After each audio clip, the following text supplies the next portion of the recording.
right, clicking go live right now. Cool.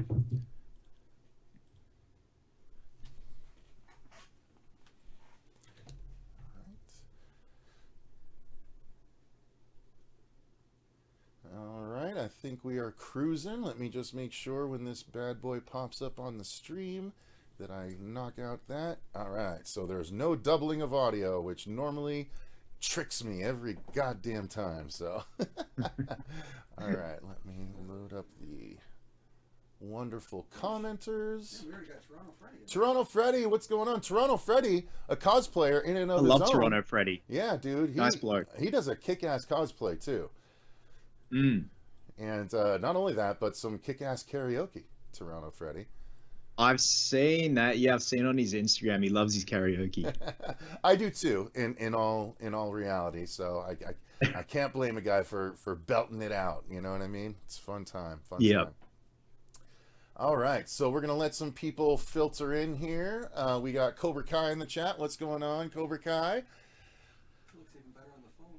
Oh, nice. Looks even better on the phone. Fantastic. All right. Yep, I imagine it would. We got some high-res images of my guest's work just above us, so I'm excited for everyone to filter in and see what we've got cooking up for today.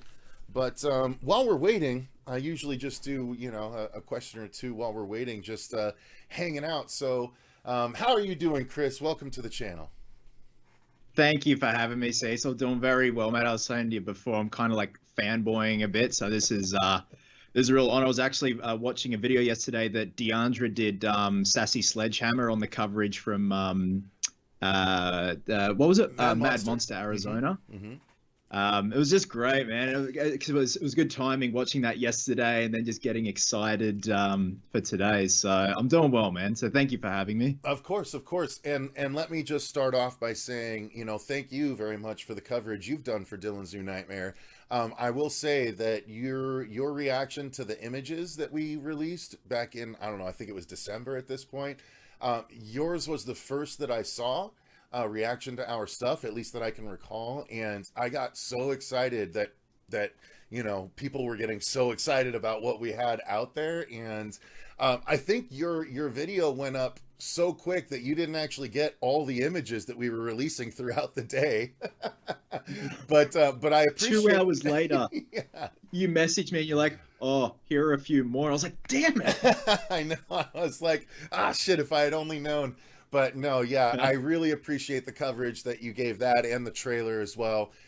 It's really awesome for me as someone that's been, working on this for so long to see reactions like that to the project. And I greatly appreciate you taking the time to actually make content about our project. Of course. Yeah, no, look, it's a big deal as well, especially for Nightmare fans. Just going through the process of making a fan film myself at the moment, I know how much work goes into it. Like no one else is going to do it for you but you. Yeah. So, yes. And just, the crew you've assembled, you've got, a legacy cast member, which is cool. And my anecdote about Miko, I'm actually in the middle of doing a video essay on Spawn. So I was rewatching that the other day and it's cool to see Miko in that. So it's just really cool, man. I love that it's bouncing off New Nightmare because New Nightmare is just such a smart entry into the franchise, and I'm just keen to see where it goes, and very excited to see it, man. I'm excited for you to see it, and to your point about Spawn, it's funny that you bring that up because one of the last interactions I had at Mad Monster this year was the night that Mad Monster was ending. Miko and I were hanging around because we noticed that Robert and Lance were Lance Hendrickson were Robert Englund and Lance Hendrickson. I should clarify, like everyone wasn't there with us. So it's Robert Englund and Lance Hendrickson, and they're having drinks at the hotel bar. And I had actually already left to go home for the weekend to see my son.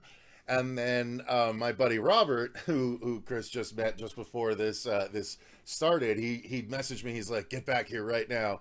And he's like, "Robert and Lance are having drinks." I was like, "Oh shit." So I basically did a 180 on the freeways as close to it and zoomed back and went back just for an opportunity at an interaction, which I did get, believe it or not, both Miko and I, and it was a lot of fun. And after that interaction, someone came up to us specifically to talk to Miko, and it was Melinda Clark, who was also at Mad Monster, and she plays Priest in Spawn. Priest, yeah. So she's Jason Wynn's replacement for Simmons in the movie. If you guys have watched the movie, she replaced Chapel. It was originally Chapel that kills Al Simmons, and I was actually looking her up. I'm like, I wonder if she has social media when I'm doing my research, and I'm like, man, she is still beautiful. Like, oh yeah, seems like a really cool person. Yeah, she was totally awesome. It's actually pretty funny.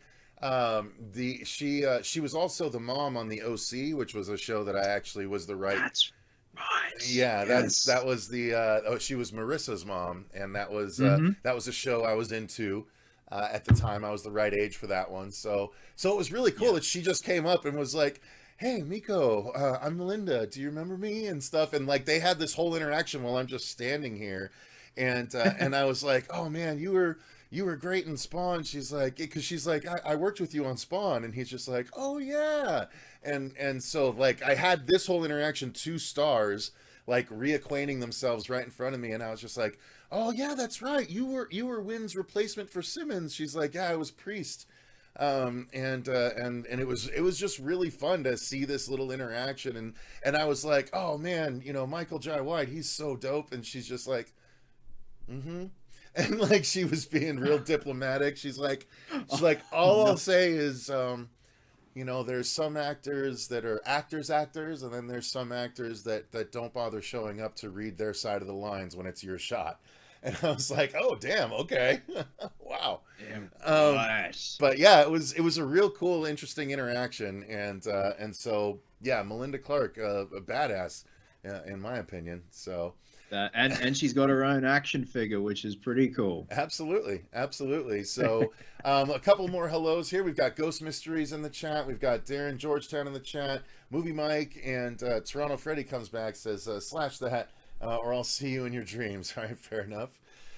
So guys, I am here to interview Chris Stanley. As you can see, Cosplay Chris. He's got 2 different channels. I've got links to both channels in the description box down below. Make sure you check him out because he does some amazing things, not the least of which are all the things that you see above us right now. These are all Chris above us. Like literally, it's 9 awesome Chris's right above us, and that's not all of the Chris's that are out there. Like there's a multiverse of madness. Yeah, it really is. But I mean, you have to admit how badass you all look together. Look, I haven't seen a lineup like that before, and it's cool because you've done a really good job. And some, I'm like, oh shit, oh that's right, I did that one. I know. Well, I mean, I imagine if you do this many at this high of a quality, yeah, at times you might be like, oh yeah, that's right, I did fucking do that, didn't I? That's awesome. I mean, it's got to be tough to be that talented to forget such quality at this point. Oh, mate, I just call it expensive arts and crafts. Well, we'll get to that. I do have a question about that when we get to it. So I'm going to go ahead and kick this bad boy off. I'm going to go ahead and do my standard intro, which is, hey, everyone, welcome to the horror show. I'm Cecil Laird, and we are back to do a interview with someone that has exceeding copious amounts of talent. Exceeding means I have to compare you to someone, and I don't want to do that. So you have copious amounts of talent in both the cosplay arena, the prop making arena, as well as the YouTube arena. You're very successful in all 3 arenas, at least from what I can tell. And you also were nice enough to, as we mentioned briefly, cover Dylan's New Nightmare, the images, and the trailer. So I was very excited to have you on, and very excited that you accepted the invitation to come on. So thank you, Chris, for joining me in an official welcome. Cecil. Official welcome. I feel like we should cut a ribbon or something. Thank you for having me, mate. Again, like saying before, this is a privilege for me. With following your journey with Dylan's New Nightmare, and just it's nearly here. It seems like so long ago when I posted that initial video when those images came out, and it's just cool. Like, it's just a new friend of someone who's like-minded with the horror genre. So it's cool, man. So thank you for having me. Well, and that's what I hope to dive into today. I mean, whenever I do interviews, I try and focus on the horror side of things. Of course, you haven't chained yourself to one genre like we have here on this channel, which is smart, which is very smart, but you are a lover of the genre, as far as I can tell, and I'm going to dive into that here and find out just exactly which portions of the genre tickle your horror bones here. So let me first start off with a question I always start with. What was the first experience that you remember having with the horror genre? And I do, if you're a little boy, then you're a little boy, whenever that was. Yeah, little tiny pipsqueak Chris Stanley.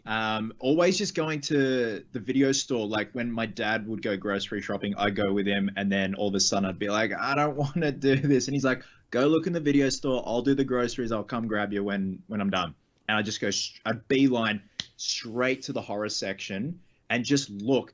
And I don't know about you, but horror VHS covers back in the 80s, they didn't hold back. There was some gory shit on the back of those covers, yeah. And I'd always get drawn to Hellraiser, Puppet Master, Evil Dead, and Elm Street. Nice. Particularly the first Elm Street. You look on the back, and Freddy's on fire on top of Marge, and I'm like, what the hell is going on? Why is there a man on fire? Why is he on top of a woman who's trying to sleep? And it was just she's just obviously trying not being to sleep. Yeah, obviously not being allowed to watch them. Your brain and your imagination just goes to the worst case scenario. I remember picking up Freddy's Dead and I'm being like, oh, this looks horrific. By the way, I'm not a typical hater for certain movies. You bring up Freddy's Dead, you bring up Jaws 4, you're going to find love coming from this side of the screen. Oh, look, Freddy's Dead is one of my favorite. And I equate it to Samurai Cop or The Room. There you go. Yeah. You just, as long as you go into that mindset, you have fun with it. And then finally one day Mum's like, all right, I think I was like 6 or 7. She goes, I think you're old enough to check out your first horror movie. What do you want? And I'm like, Evil Dead and Puppet Master. There you go. Rented them. 2 hours later, I'm in tears. Which one did you watch first? Fair enough. I watched Puppet Master first, and then when the drill, I think it's Pinhead. He's got the drill on his head. Oh no, I think no, he's not just, Pinhead. Yeah, Pinhead's the big dude with the small head. I think that's. Oh, yes. You know what? I wish Fuego was here. That guy might just be called Drill Bit for all I know. Drill Bit. When drills into the guy's neck, mm-hmm. I'm like, oh my, like this is too much. And then Evil Dead, even though you look back on it now, and also when you're older, that it's a comedy sort of. The Vine violation scene. Yeah. I'm like, what? Like there's it was just too much for my little pea brain to process, and I just had a meltdown. Then when Evil Dead is an aggressive one. Sorry, I don't mean to cut you off. It's just Evil Dead is an aggressive one to watch as a young boy. It is. It's like you don't know how to take it. Is this supposed to be a comedy, or is that Vine have ill intentions? But then when it came to Elm Street, Mum just planted the seed one day before I had seen the VHSs about Freddy Krueger, and she explained him to me. I'm like, whoa, like the concept is wild. And then the first Elm Street I watched was Freddy's Dead. Dad taped it for me when it was on late at night, and he goes, I'll only tape half of it for you, mate, just in case it's a bit too scary. So I'm watching it, that first sequence with John Doe in the plane, and I thought something scary is going to happen, like Freddy's arm's going to smash through the plane window and like pull his head off or something, and I still thought it was scary. So I actually worked my way backwards.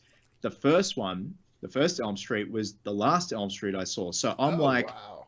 How did we go from this goofy ass Freddy to like disgusting and dark and barely says a word, which I think is the best way to go about it, because by the end you're like, oh wow, like I ended on a high. Yeah. Wow, they really made him scary over time. It's like, no. Yeah. It was vice versa. You're like, swap it around. Exactly. And then I got obsessed with the gloves, and then back then it was crew gear and nightmare gloves and a few others, but doing the rounds online, and I started making them. And in grade 10, I was making like nearly $1,000 a week sometimes selling gloves on eBay. Jesus. And yeah, and that's kind of where I got my start with prop building and researching and all that stuff. So I definitely have Freddy to owe to where I am now and what I'm doing in life. So that was the introduction to horror, man. Yeah, Evil Dead, Puppet Master, and then eventually Elm Street. That's cool. And to piggyback on that story, allow me to share this. So this is a Nightmare Gloves part 4.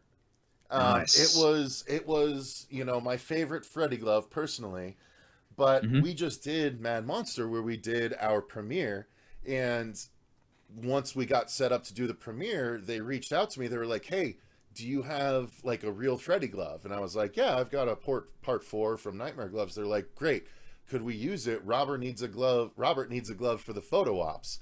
And I was like, "Sure, yeah." And they're like, "If you do it, he'll sign it for you at the end."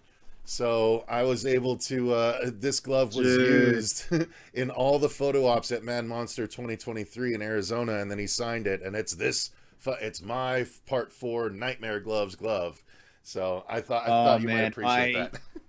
I just got like excitement belly just then, because the photo's right there. When Robert came here it's called Shock Horror, and it was the first and only horror con of its kind here in Sydney. He was here.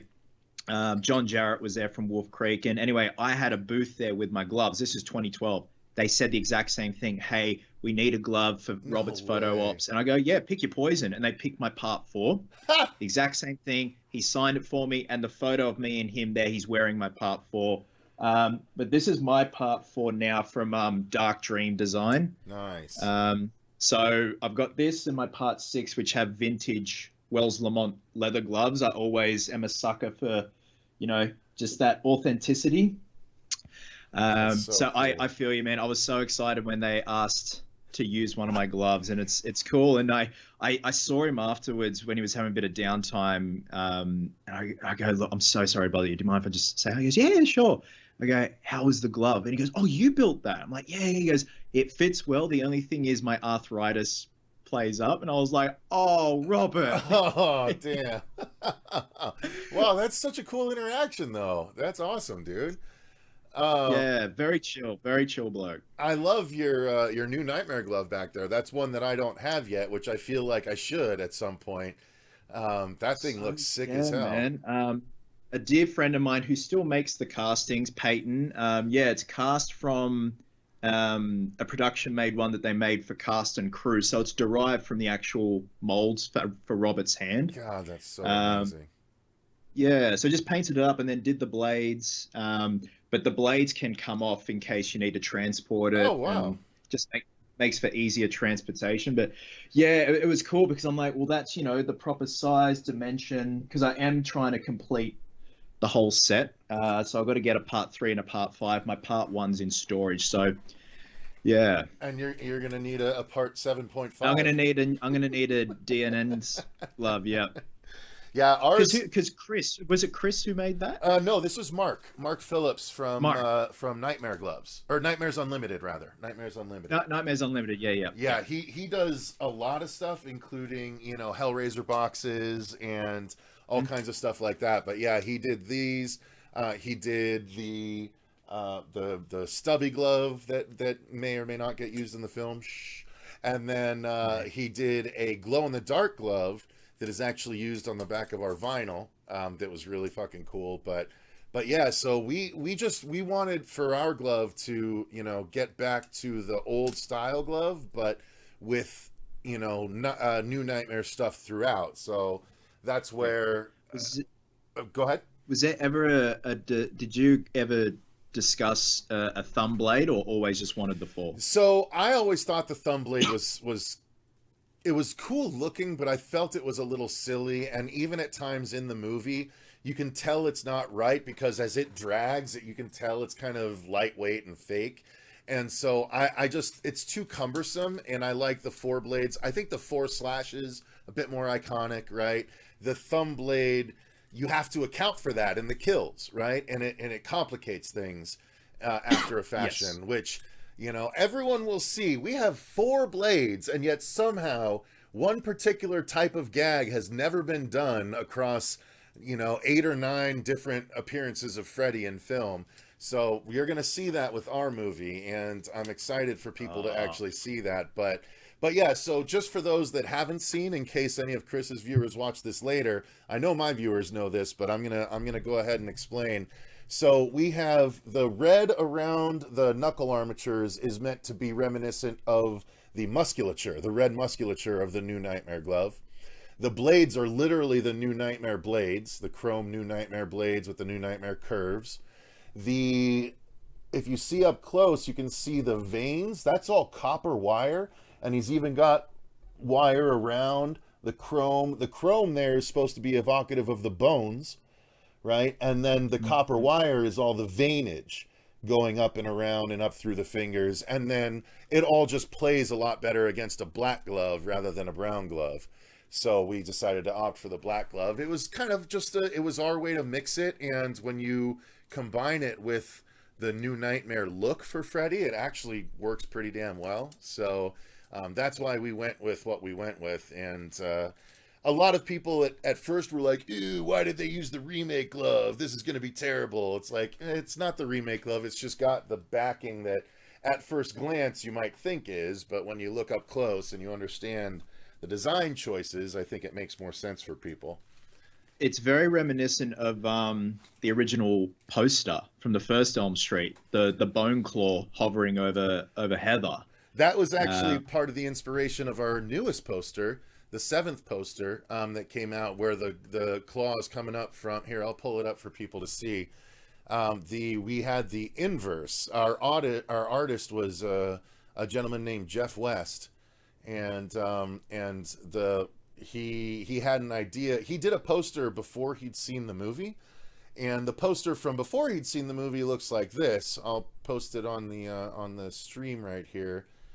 You'll be able to see it if you're watching the stream, Chris. Otherwise, you can see it a little bit later. But I've got the stream on a different tab just to make sure I'm not glitching or anything.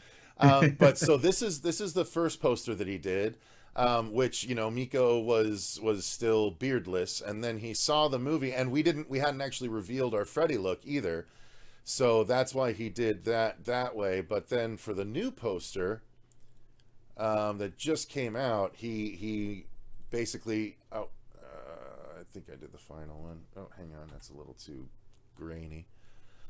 He wanted to homage that initial poster with the glove coming up from behind, or from above rather, but doing it. He's like, well, if Freddy was coming at Nancy from above, he's coming at Dylan from the base of his bed. So that's why the glove is coming from below. So I've got them back to back, and he used, what I called the goblin shot from, that was the first image that we released. I love that. I love that shot. And that's why I had to just jump on and do a video, because I could just feel like the angst and venom coming out through that photo. Like Dave was just like, was he making a noise when that photo was taken? He was laughing. He was so this was completely unplanned. He's doing something, and he's near a body, let's say, and he like walks over to it, and he kind of messes with it a little bit, and as he's messing with it, then he turns and looks at Miko and is laughing, and so he's like ha, ha, ha, ha, ha. But when he did that, like the first time he did it, like behind the camera or behind my monitor, I was like, because I have to keep quiet, right? So I was like it was so fucking good. I was like, I yelled cut when it was done. I was like, you don't even know what you just did. I was like, that was the most Freddy thing, and I know you did it because you did it, but you don't even know what you did, And it was just so fucking good. Dave's natural instincts as Freddy are just incredible, and that's why one of the things that I'm most happy about after our advanced screening is the reaction to both Miko and Dave. Like, people are so surprised at how well Miko did, but they're also so surprised at the fact that Dave didn't seem like Dave. Like, so many, the people that commented were like, I didn't see Dave in that at all. Like that was just Freddy. And like a lot of comments were like, now I know that someone other than Robert can at least play Freddy. Like I'm so excited for everyone else to really see how that's the case. Like granted, you know, and it's funny too, because there was actually a bit of laughter at parts of the script that while I intended it, I didn't expect it necessarily. So when I got laughter in the screening, I was like, oh yeah, that is kind of funny. I forgot that was a bit of a joke. But yeah, so everyone's and that was to some of Freddy's dialogue. So, you know, I'm excited for everyone to see it. And yeah, so I'm sorry, I don't know how I got on that tangent. I always take an opportunity to talk about Dylan's New Nightmare. No, I love it. I've been mean to ask, like, and if it ever came up and it was a perfect time, it just sounds like, I don't want to blow my mic out, but it just sounds like he's like, like, again, like screaming like a goblin. No, so it's literally just like a, you know, it's that kind of thing. Okay. But you know, in context, it works so well because it's so evil, and I'm really excited for people to see. I mean, the whole thing. Like, I literally cut what I considered the two jokes of the script. We cut them on filming because we didn't want Dave to undermine his own performance from the entire week. Right? We get to a particular scene and that's where the jokes are, but that happens to be day 5 of 6 of shooting. And Dave has established a very specific tone, which is what we wanted. Like, we always wanted a Nightmare 2 toned Freddy, you know, mixed with New Nightmare Freddy. And that's what Dave managed to deliver. And that's when we talked to him during some of the streams, he talks about how the first time he saw himself in the makeup, he could see the Nightmare 2, and he's like, oh, that's what they're going for. And so that's what he leaned into. And so we go into just, like, the jokes that I had weren't Freddy's dead jokes. They're jokes that are only jokes because they're just really mean-spirited fucking things that he says that makes you uncomfortable laugh. Like, and that's, and in retrospect, I should have just shot them and then decided whether to cut in the editing room or not. But we were so sure that it would have undermined his performance that we didn't actually shoot the jokes. But the jokes are at least in the script. So anyone that's interested in those jokes, you can still get yourself a script and see what the jokes were. But yeah, nice. It was just so much fun. And I'm excited that you're excited about it. And especially, you know, being the Freddy fan that you are, that's why I'm excited to share the film with you once it comes time, which should be a little less than a month at this point if all goes according to plan. There is one thing that we're aiming for, that if it happens, it might delay it a little bit, but if it does, everyone will be happy. I guarantee it. So, but without diving further into that, let me go ahead and veer us back to the interview. So you told us how you kind of got started in the horror genre. How did that evolve over the years? I know you eventually got into the cosplay because of the Freddy glove thing and whatnot, but how did your love of the horror genre from first exposure to once you got to that cosplay point, how did that evolve? So like I said, started building gloves, and that was in high school, and I kept that going until, oh God, like the last glove I built was probably 2 years ago. So it's on and off, but at one point it was like 2010, 2011, I was regarded as one of the top glove builders in the community. And it was great, like, you know, smashing them out, getting as accurate as I can, trying to track down, you know, original leathers and be faithful as I can to each glove, because each glove is different. Each glove has its own personality. You know, teaching myself how to braze the blades on, because there are certain gloves that had the gloves brazed as opposed to soldered. And then it went into sculpting. I wanted to sculpt a bust of Freddy, and I started in high school with, you know, the old school wet clay sculptures with the gypsum plaster molds and the slush latex castings, like old school monster masks. Sculpted a part 2 Freddy, a part 6, a part 1, and then did more sculpting later on, and it's got into cosplay in 2013 when it was called cosplay, but to me I was just like, he's dressing up. And yeah, so a lot. It's funny. Like I've never done a Freddy cosplay before. I more just build the props and have the displays for Freddy. But I'll do like Batman, Wolverine, Geralt, Yeah, Phantom. something way more intricate than Freddy you'll take on. I think because like I'm Robert's height. I'm 5'9", but I'm a bit bigger than him, and you have to have that look. There's such fellow, a fucking there's a shame fellow having a on, superhero build instead of a Freddy build. Damn. Yeah. I feel so bad for you. There's this fellow, I think paraphrasing his username, Freddy Dave something. I think he's based in Italy, and he has the perfect build for Freddy, and he does a good part 2 and a part 4, and he's got like, you know, the swagger that Robert has with the one shoulder down and the head cock and stuff like that. Like he looks really good. So I'm the just happy to swagger have the that Freddy Robert stuff. and Dave have, by the way. Exactly, yeah. Oh, like, Christ, when Dave came out and he's like, Mad Monster Arizona, and he just puts the microphone down for a tick and then does it. Just leans, I'm right? Like, I'm like, yeah, you have not thought about this at all, have you, David? Yeah. What you didn't see in that clip is me immediately taking the mic from him and going to the audience. We got the right guy. I saw that yesterday on Deandra's video. Oh, that's right. I She did show that. The rest of it. I'm like, oh, there he is. There's Cecil.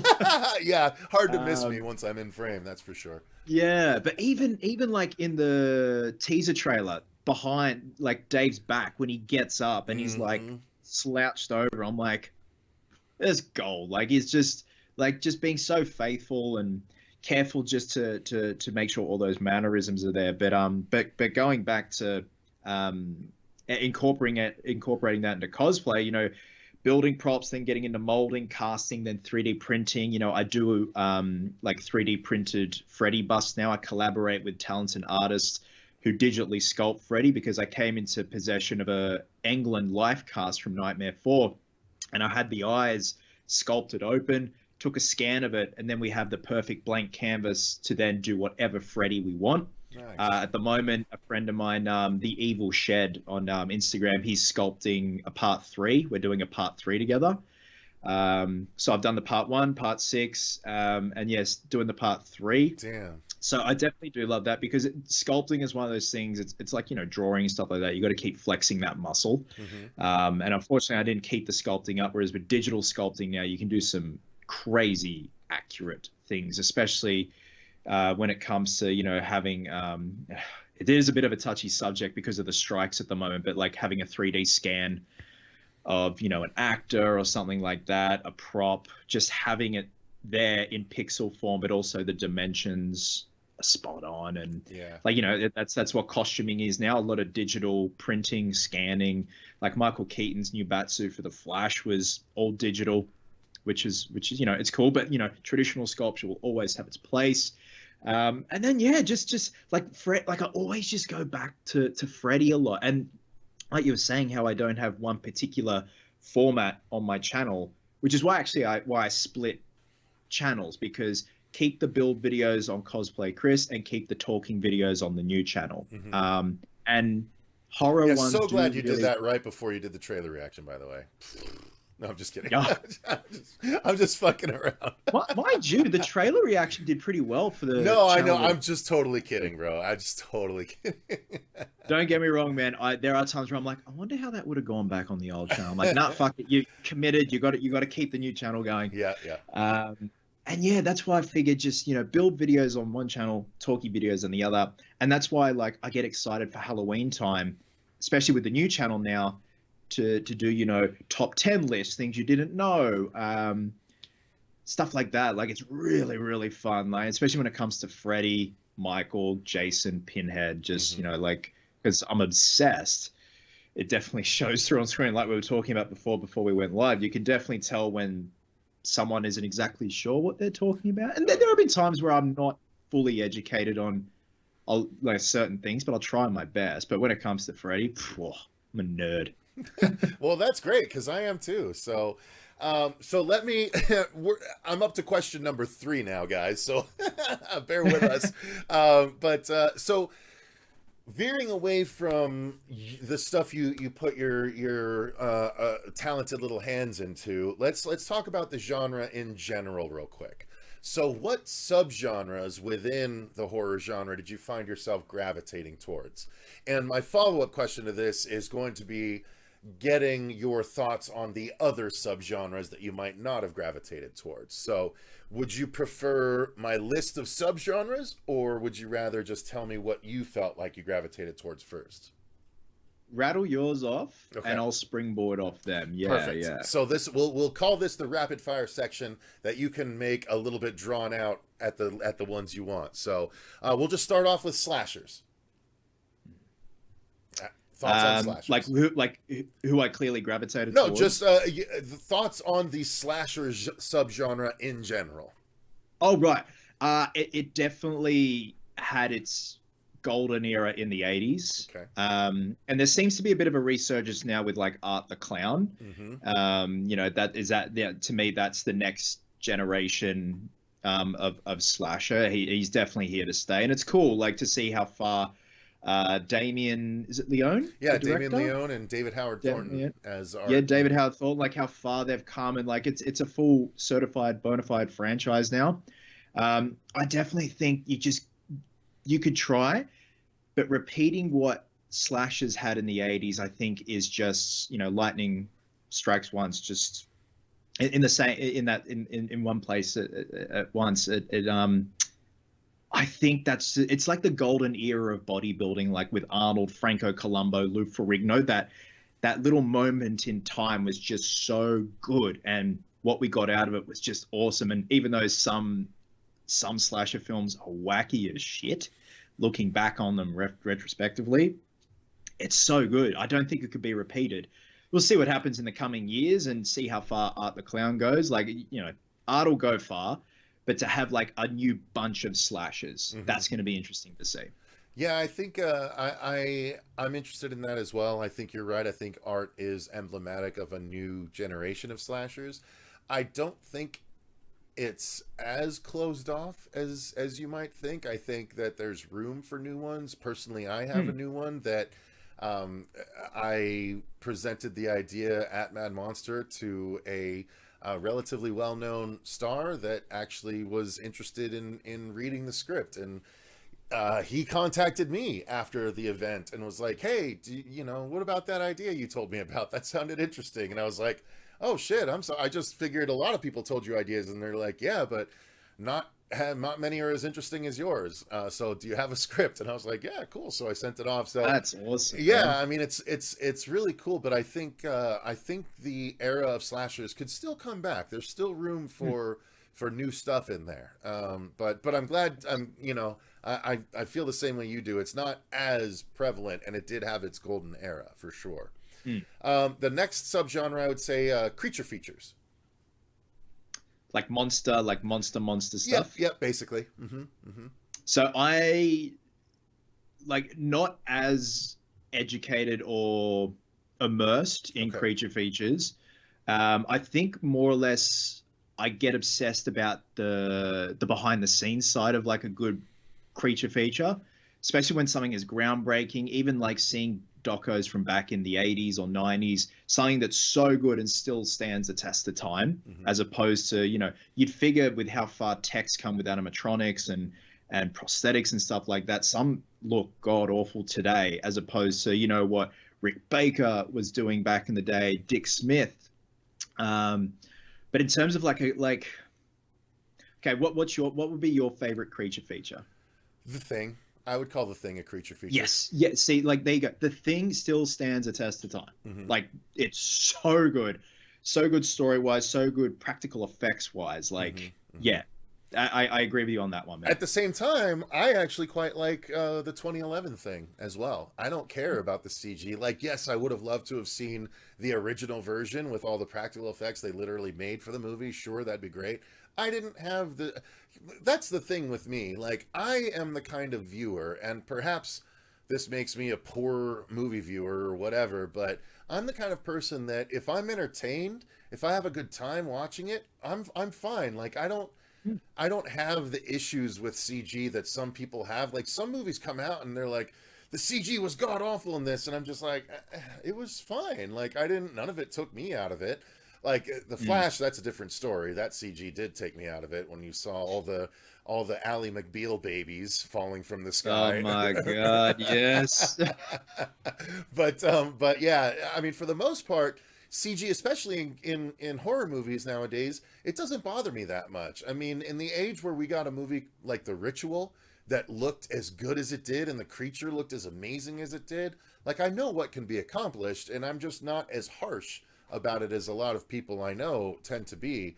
But yeah, so creature features, that's the kind of thing that I gravitate towards. The Ritual, The Thing, the interesting stuff, that is done well. But there's a lot of little low budget ones that do it well too, where you only see things a very brief amount of time because they just didn't have the budget for it. So I'm pretty lenient with creature movies, I guess. Yeah. What about the paranormal subgenre for you? How do you feel about that? All your Conjurings, your Insidiouses. So I do love a good paranormal movie. I'm still yet to see one as of late that spooked me as much as the original Paranormal Activity. Okay. I still think that's such a gem of a film, given how practical it was too, how simple it is in its execution. Like you're relying on sound design, clever practical visuals, and it still scares me to this day. I actually took a girl on a first date to see it, and I screamed louder than her and more than her. Clearly the date went well because we're not together. But I just remember being immersed in that sound design, and I don't know if you remember it, when the entity is around, you hear the bass start to come back in, and I'm like, oh God, like what's gonna happen? And I love that. Love the first Conjuring. And there are a few gems like that you'll find on Netflix and stuff like that. Like your horror catalog on Netflix is way bigger than ours. That's why I'll fire up a VPN and check out what's going on in the States for the horror selection. You go to the paranormal section. I'm like, I've not heard of any of these, but I'm keen to check them out. And now and then you'll come across a gem that no one talks about. I'm why aren't people talking about this? Recently, I just watched Talk to Me. Yeah, that's from your neck of the woods. Yes, so Danny and Michael Philippou, they're from Adelaide, which is 2 states over from me. It was filmed in Adelaide, and they started out as YouTubers. I got to see it last month when they were actually at the screening here in Sydney. Had a quick chat to them. I got to build the hand for the premiere here in Sydney, which was cool. Whoa. But have you seen it yet? Oh, yeah. We reviewed it about 3 weeks ago. We loved it. Thought it was one of the most unique horror movies that have come out in recent years. And I love the ending, I just, they nailed the shit out of it. And I'm not a person that like I saw some of their Raka videos, but I wasn't that familiar with them. So, but I love the story that I found out. I actually just watched Meat Canyon, his video on YouTube. He just did a Talk to Me episode, and he actually did an interview with the two guys. And he would cut in parts of the interview, and it was just so fascinating to hear. Apparently a big studio wanted to buy the film from them, but they would have had to cede creative control in order to make that money. But they're like, no, we'll just do it ourselves. And they did. It got released through A24, and now it's their vision that's out there that's getting all of the praise. And it's like, that's so fucking cool, because how many of us, even me, how many of us would make that choice? If a studio comes and hey, I'm gonna drop a boatload of money in your lap, but you gotta work with us on the creativity, that's a hard thing to say no to. But I'm so happy they did. You've got to trust your gut and hindsight. But I'm so happy for them. I'm like, oh my God, I would love to see them tackle whether it be Elm Street or Friday the 13th, how they'd how would they pitch it? What would they do? It'd be very interesting. But I'm so happy for them. It's going to be so cool to see where they are in 5 years' time, and to have A24 pick it up. And that's what I love about A24. They look after their creators, their directors. They're like, hey, you got a vision. We're going to help see it through, and we're going to leave you the fuck alone in the process. Yeah, I mean, that A24 is the studio that is really making the right kind of waves. So yeah, no, I was very, very happy with that one. So as paranormal movies go, that's a great example, of recent stuff. Perfect. So what about serial killer / true crime kind of horror movies? See, I'd rather the true crime documentaries than the movies. Like I still haven't even watched Dharma yet. Put it that way. Yeah, I watched the first episode and I just haven't gotten back to it. That's not for thinking it's poor quality. It's just 10 episodes is a lot of episodes when I have a ton to watch. It's true, man. Yeah, look, I'd rather the documentary route. You know, there's a YouTube channel called Coffee House Crime that does the true crime stuff, and it's just great to listen to if I'm walking my dog or something like that. And yeah, I just rather like the factual stuff instead of changing things and, you know, for the sake of entertainment and, you know, the movie effect, the Hollywood effect. I don't know. What about you? Well, I feel the same. Honestly, the true crime stuff has always been my... I'd struggled with... I mean, let me just look right here because I've got my list. I think serial killer / true crime and religious horror... religious horror and zombies. Those are my 3 least interested subgenres of the horror genre. Because they're all so fucking similar. Like the serial killer stuff, all of them are very similar. All the religious horror movies are very similar. And all the zombie movies are very similar. That's why, you know, I mean, well, those are 3 different genres. So we talked about serial killer. Hit me with your thoughts on religious and then zombies.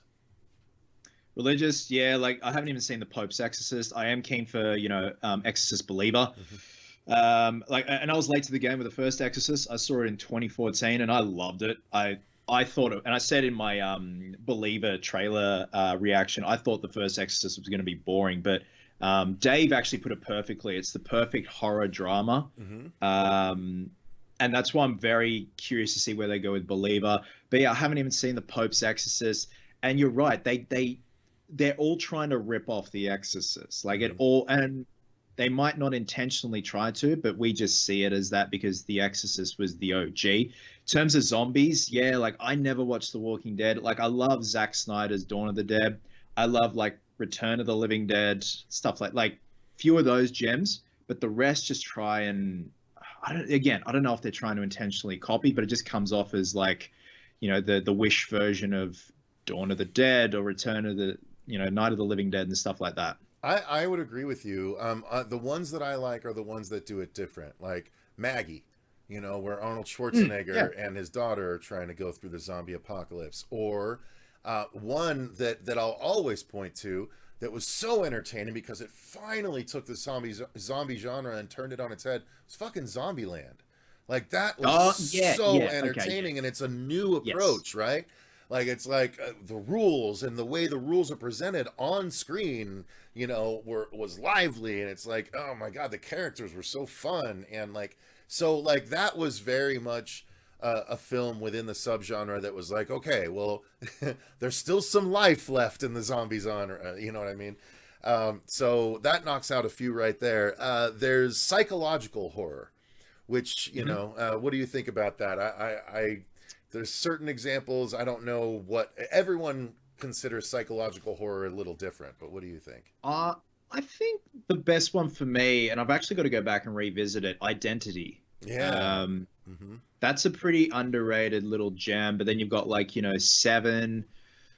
Primal Fear, I would almost consider. Oh, Bone Collector is good, yeah. Bone Collector is a good one, man. I've got a hankering to watch that. I watched that all the time in the early 2000s. So I reckon that would be, again, it's like the paranormal ones. There's a good bunch of little gems in there that no one talks about or maybe just aren't aware of.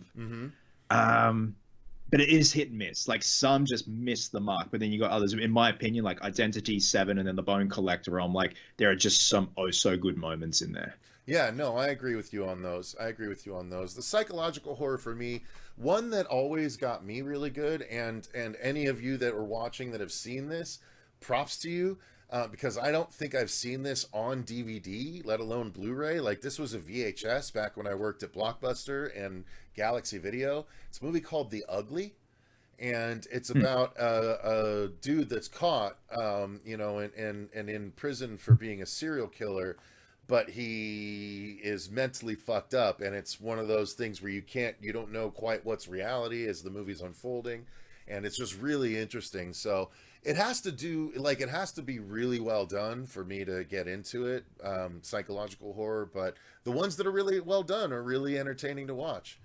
So, all right, and then make you think in the process. Yeah, exactly. We're down to the last few genres here, so let me. We're down to 4 actually. So dark fantasy / folk horror. So I would, the Ritual was kind of folk horror as well as creature. Dark fantasy, you've got, Guillermo del Toro's Pan's Labyrinth, that kind of stuff. Not really a fan. Like if I had to pick one, it probably would be The Witch. Okay, that would count. Yeah, again, probably because I haven't had enough viewings of that particular subgenre. But for me, probably The Witch, that kind of, slow burn mood atmosphere, as Mr. McRae would say. Yes. So, yeah, I think I need to probably invest some time into watching more. I think because, like, folklore and then medieval stuff like that doesn't really interest me. Like, I've never watched Game of Thrones. I just don't have any interest with that particular time period. Fair.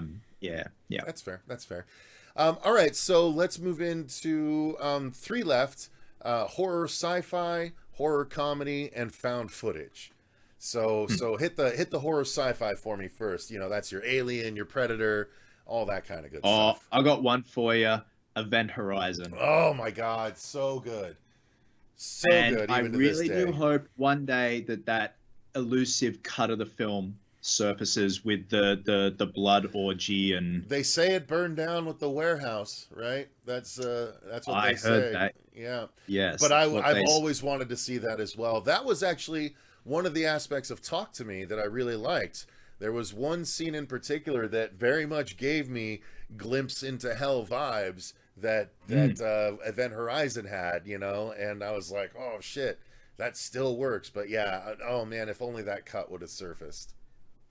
Yeah, like even back then, because I think it was 97, 98 when it came out. That's intense. It's an intense movie. Like the cut we have now is insane. And Sam Neill, Lawrence Fishburne, it's just such a cool cast as well. Powerhouse. Yeah, for sure. Yes. And then even like the nice thing about horror is that it fits sci-fi so well, even with, the perhaps what you might call, lesser films like Jason X and Leprechaun 4 in space. You know what I mean? Like so many number 4s went to space. Leprechaun 4 went to space. Hellraiser 4 went to space. Bloodline? Yeah. Bloodline went to space. And then I think Critters 4 went to space as well. So there's like 4 different number 4s that went to space. And they were still entertaining movies. Critters 4, I still maintain, is better than Critters 3 in the apartment building with Leonardo DiCaprio. Yes, 100%. All right, and then what about horror comedy for you? Are you a fan of that genre, or do you kind of skip those? I do love them. My favorite one is Tucker and Dale vs. Evil. Yeah, just so good. Goddamn college kids killing themselves. Yeah, I used to love that movie a lot, and then I had an actual direct interaction with Tyler Labine that was a little bit frustrating. So he dropped. No, what happened? Well, basically, I was doing cameos early on when Cameo was a thing, and I reached out to Tyler Labine because basically what I would do is I would just reach out to someone to do a cameo, like, hey, you're watching the horror show, like I had the LA Beast do one, and then I had Boogie 2988 do one, and then I went ahead and asked if Tyler Labine would do one, paid the $40 to do it, right? And then I just get a message back saying, he sent a video back to me saying, yeah, I'm not going to do that. I don't know what you guys do or anything, so I'm not going to do that. I'm sorry. And that was the video. I'm like, you could have just not taken the money and said, no, I'm not going to do that. But you literally took my money and sent me a video saying, no, I'm not going to do that. I was like, that's fucking shitty as hell. Like, I don't like you anymore. No offense, but what the fuck is that? That's like a bit of a scam right there, man. And that's what I thought. Like, maybe just return the money with a message, a written message, say, sorry, not for me, just I don't know exactly what you guys are about. But that's like shitty business. I would have understood that. Like, yeah, okay, you don't know us from Adam, sure, but to take my money and like send a video message. So I was tempted. I still have it. I'm tempted to still put that up as the Tyler Labine station ID for the horror show. Well, I met Alan Tudyk in 2014. Oh no, tell me that didn't go bad because I really love Alan Tudyk. Okay, he good. was lovely. He was such a sweetheart. With my partner at the time, we got a photo up with him at Supernova here in Sydney, our Comic-Con. And I obviously Tucker and Dale vs. Evil, but also I'd just seen him in a recent episode of Frasier as well. And he's always just that character actor. He's just appears everywhere, and he always just does such a good job. He's always like Death at a Funeral. Like, he's so damn good in Death at a Funeral. And even though, you know, take the photo, go, he still took the time, because my partner and I at the time were dressed up in cosplay. He goes, you guys look great, da-da-da, it's really good. It's just real, just like a sweetheart. Like, just taking the time. Each person, even though, you know, there is a sense of urgency to get people through so they can make sure everyone gets their photo up. But yeah, he was just really chill. Lovely guy. That's awesome. That's great. That's always awesome when big people end up being like that. You know what I mean? All right. And then finally, found footage. What are your thoughts on the found footage subgenre? It's too oversaturated and no one can do it like the Blair Witch. There is, what's the Catacomb one? As Above, So As Below. Above, So Below, yeah. Yeah, that's a pretty good one. Everything else, I'm just like, you guys are trying too hard. You're not scaring me. It's, I don't know, Blair Witch just had, even though Blair Witch is very dated now, I can still go back because of just how, even though they're in the middle of nowhere, like big spaces, it still feels claustrophobic. But then that last scene in the house where Mikey's got his back turned to Heather, and then also when they're running and she's like, oh my God, what the fuck is that? You don't see it. You don't need to see it. That's enough for me to scare me, because I'm like, if anything, that's worse. It's like Paranormal Activity. Like, when you don't see the entity, your brain and imagination just designs the worst looking creature imaginable. I feel that's the most effective way to go about it. I don't know, man. Like, do you think it's oversaturated or? It's definitely oversaturated. It's actually less oversaturated than it was during like the 2000 to 2015 era, because there was just everything was found footage in there. I don't think people really lean on it as much anymore. No. But I love the subgenre so much that I went through a lot of bad ones, and now I have a list of like 10 really solid ones that I can still recommend to people. Like, for instance, if you've never seen the movie Afflicted, that movie is amazing. Have you ever heard of that one? No. So that's about two dudes that are traveling in Europe, right? They're just filming their exploits, going through and you know, visiting, backpacking across Europe, and like during one of their stops, they go to a club and they meet some girls, and then like they separate, right? And one of the friends goes in to check on his other friend, and like the girl's gone, and they find him and like he's bleeding, and they're like, oh my God, is everything okay? And like what it turns out is like the girl he was with was apparently a vampire and bit him. And so now he's like slowly starting to change, and he doesn't know what's happening, and they're filming it while they're in Europe. And like, so at points, like he's like, oh my God, like he's like, here, film me. And like, he like runs and like jumps to the top of a building, like all in one jump. So it like becomes a bit Chronicle, a bit horror, you know what I mean? And Yes. it's so much fun. So like when it's done right, it's done right. It's just not done right very often, unfortunately. Gotcha. Yes, 100%. Okay, so you've already kind of gotten into some of my next question, but let's talk about your cosplay stuff again for just a bit. So you've been doing this, how many years now would you say you've been doing it specifically from when you first started doing it? This year, since I started proper cosplaying, like this will be my 10th year. So my first, like 2013, I went to Supernova dressed as like a Christopher Nolan inspired Robin. And it was essentially me just going on eBay and buying a shitload of motocross armor and then kit bashing some remnants of what would Robin look like in the Nolan verse. And then the following year, I did my first proper bat suit. And then 2015, 16, it was in the lead up to Batman v Superman. So I did a Batfleck, I did a Nightmare Batfleck. We've got the Nightmare Batfleck right above me, if anyone's curious. And then everything else in between, man. Yeah, like Captain Boomerang from Suicide Squad, and then got into Captain America. So yeah, this will be my 10th year, and this will be my 9th year on YouTube. Well, that so how did that develop? How did your love of cosplay and stuff, like, where did the YouTube of it all come into play? Well, originally I wanted to start a channel for movie reviews because I'd watched Jeremy Jahns, Chris Stuckman, the Flick Pick, but then also there's a channel called Brick in the Yard Mold Supply, and they have tutorials about their resin, silicon products, molding, casting, life casts. I'm like, what if I just did all of that on a channel, which in hindsight, the algorithm absolutely despises. And yeah, most of my first videos are just reviews. If you go back to my first video, well, actually, I lied.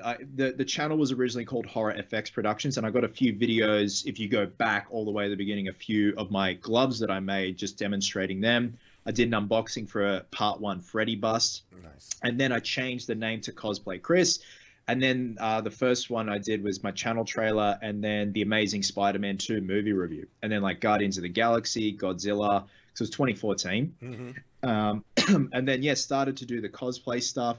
2015, end of 2015 is when I started the custom collectibles, which is like really what like elevated the channel and, you know, got subscribers and traffic coming through. And now and then, you know, do a talkie video, and yeah, like the views can be a bit all over the place. So that's why now I'm like, nah, keep them separated. So yeah, it was originally just to talk about movies, and the cosplay side was like an afterthought. And the more I started working on more cosplays, I'm like, well, why don't I video the process? Because then I've got content, and then hopefully educate people, and people can take something away from it, and then vice versa with the custom collectibles. Yeah, it seems so smart, right? Because you can film your successes and your failures.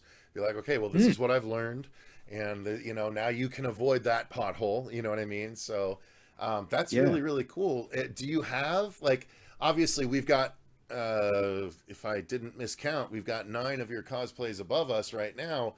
Many more besides that you've done. So what are some of your particular favorites, and how long did each of those take you? Favorite's probably gonna have to be Geralt. Okay. And I'm gonna say Geralt, Samurai Spawn, and Whiplash from Iron Man 2, Mickey Rourke.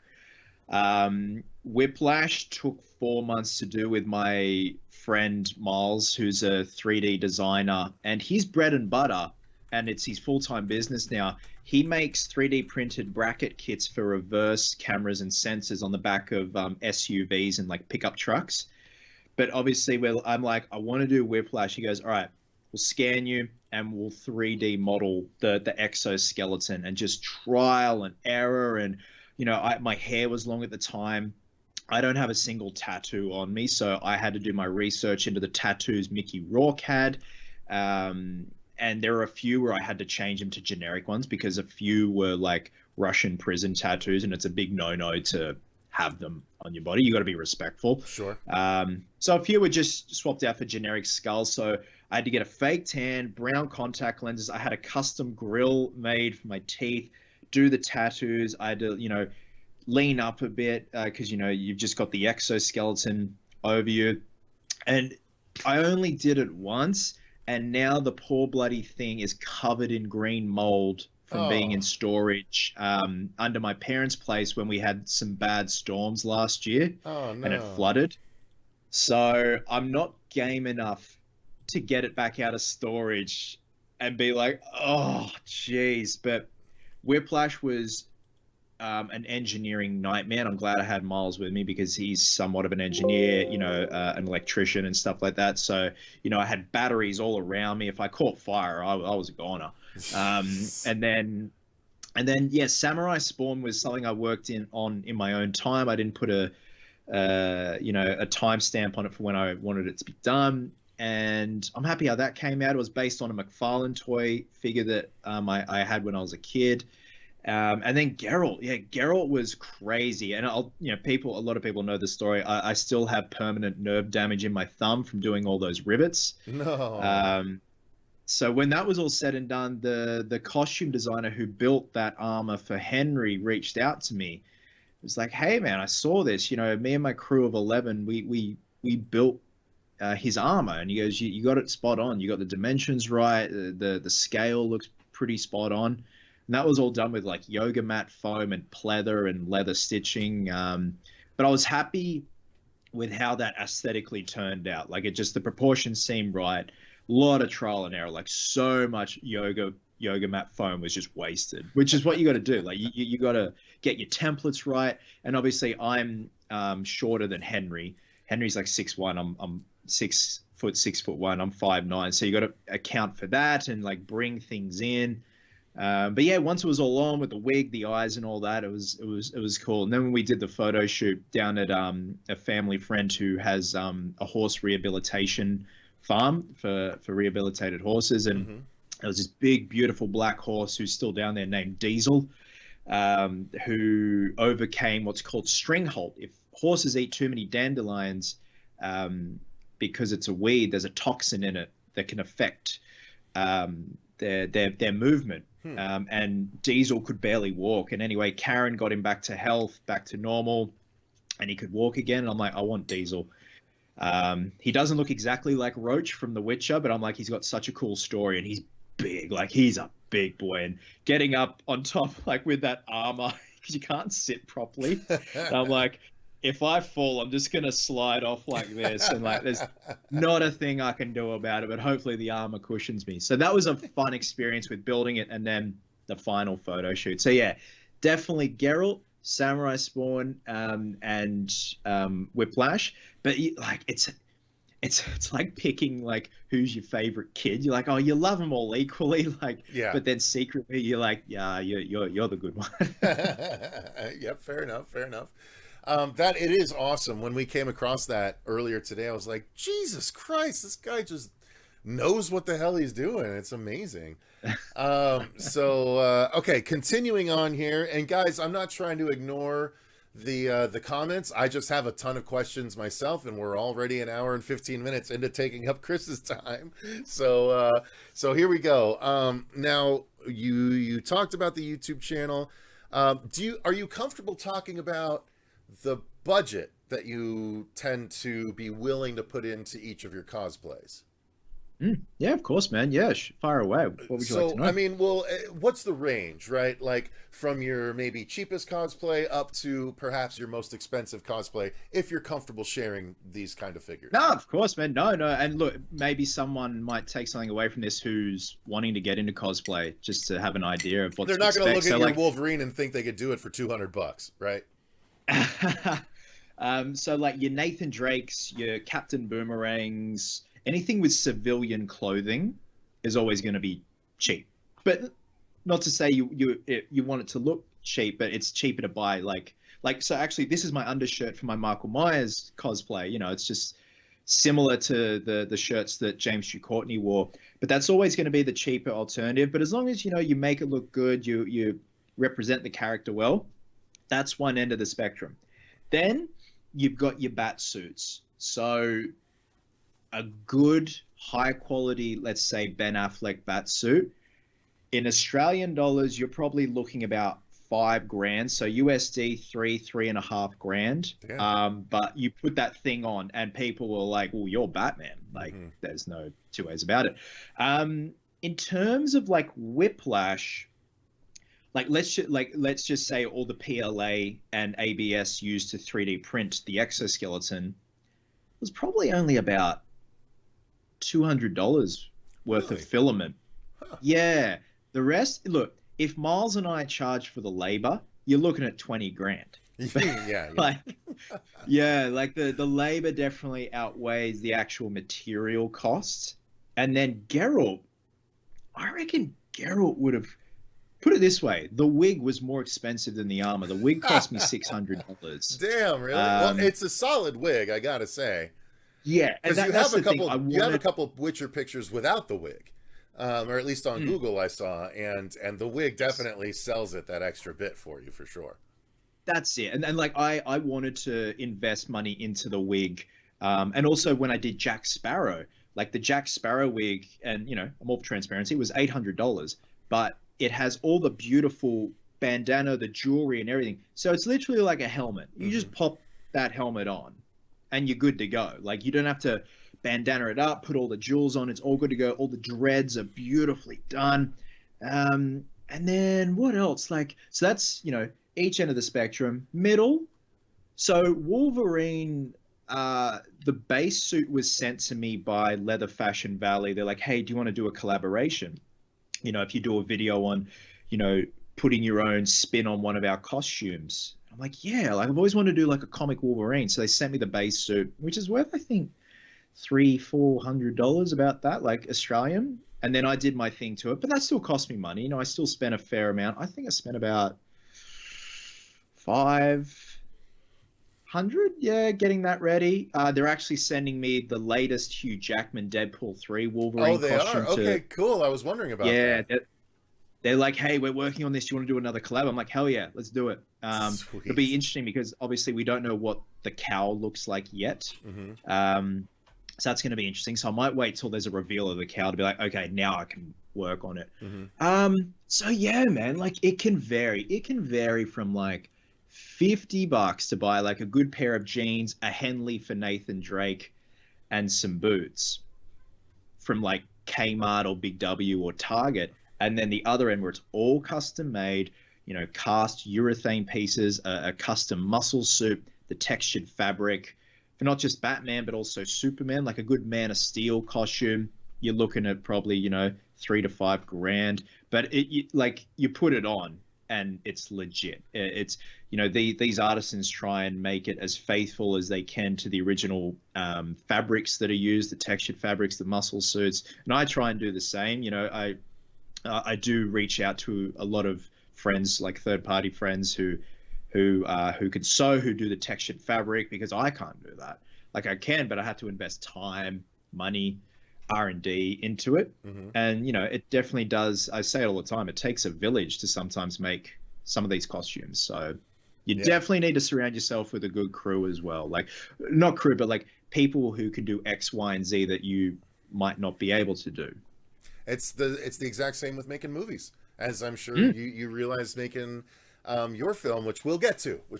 Don't you worry, we'll get there. Yeah, cool. But I'm up to a point where I'm excited because I want you to rate my cosplays, if you are willing, sir. So I have 4 cosplays that I've done for the channel, okay, throughout the years.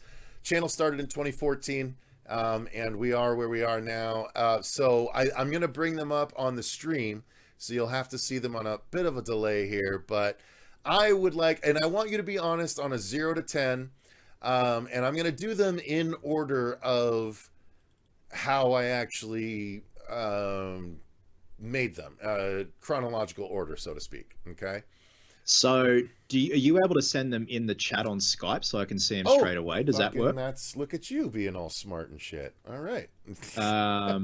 Yeah. Okay, that works. Yeah, cool. Let me do then that. you can Chat. throw them up. Bada bing. Okay. On cool. the live stream, and then also and yeah, while they're looking at it, you can see it. Hang on, let me make sure. Oh, look at that! It's just as easy as throwing it in the file thing.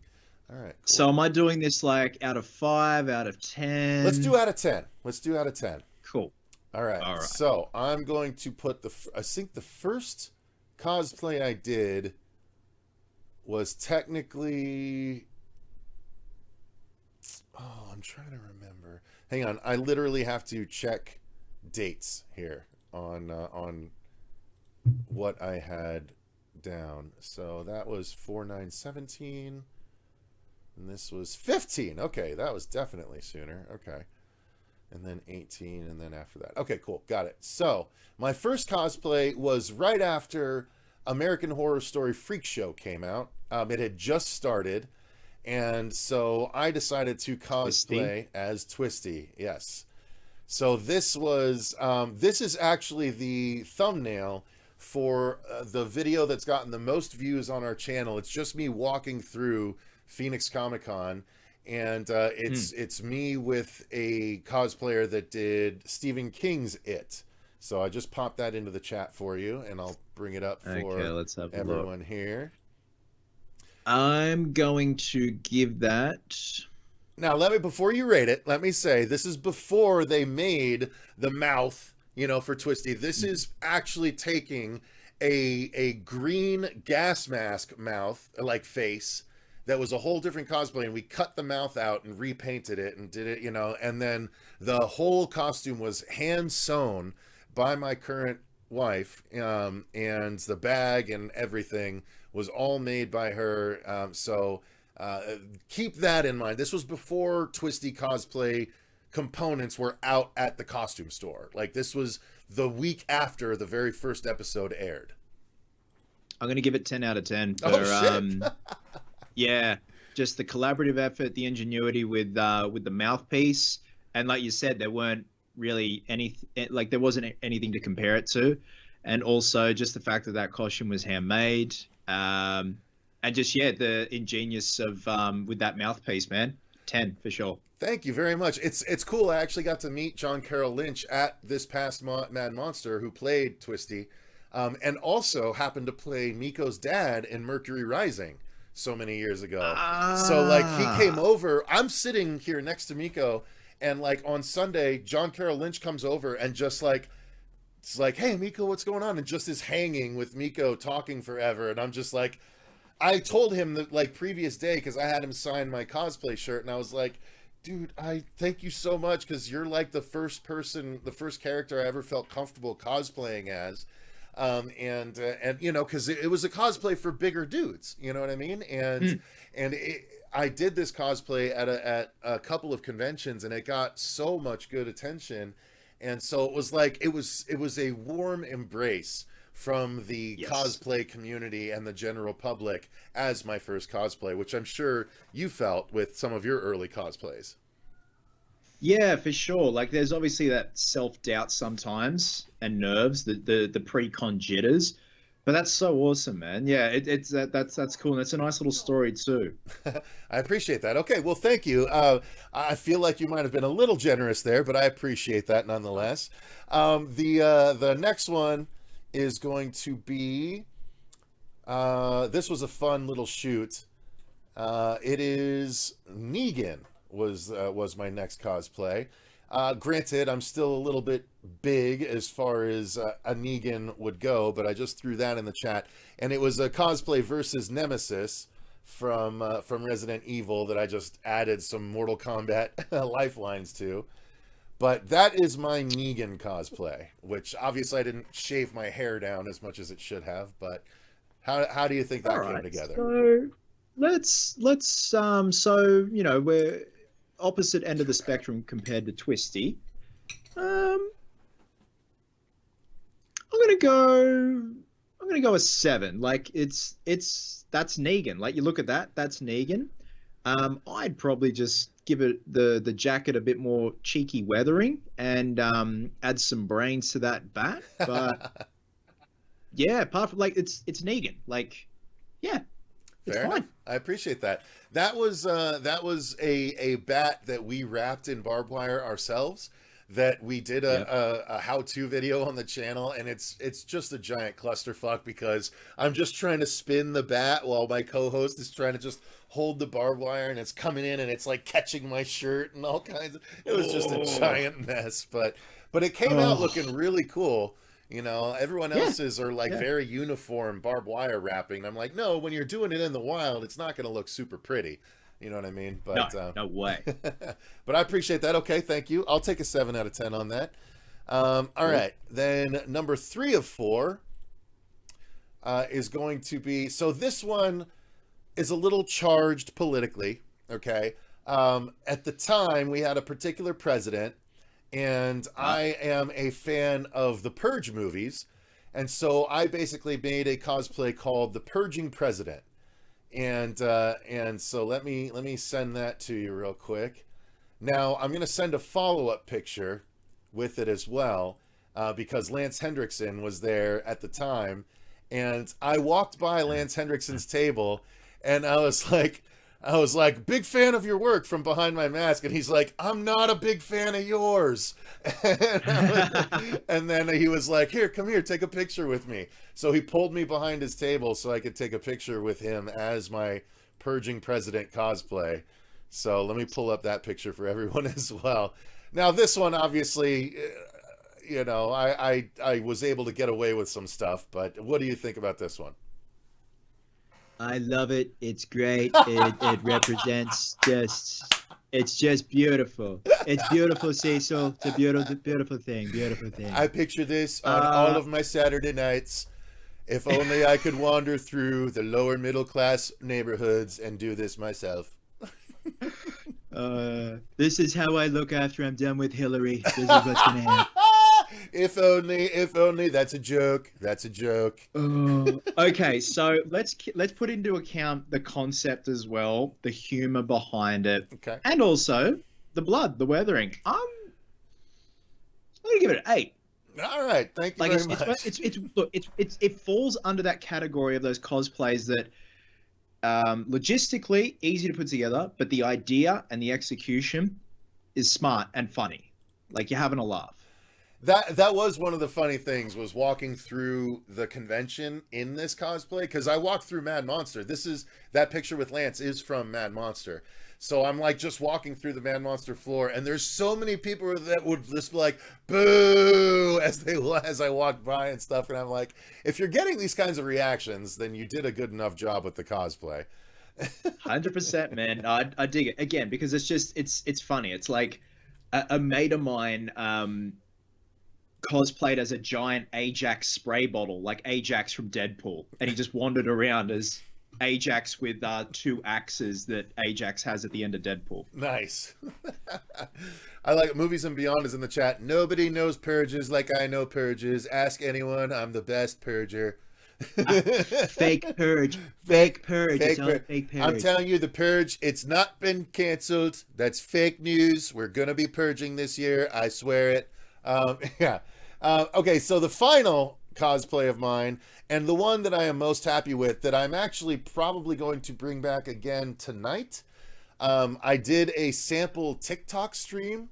I did a sample NPC TikTok stream the other day as this character. So let me go ahead and, oh wow, it's sideways. That's interesting. Don't know why that's the case. Let's bring in a different picture for the people to see. Hopefully that's not sideways. Okay, that works good.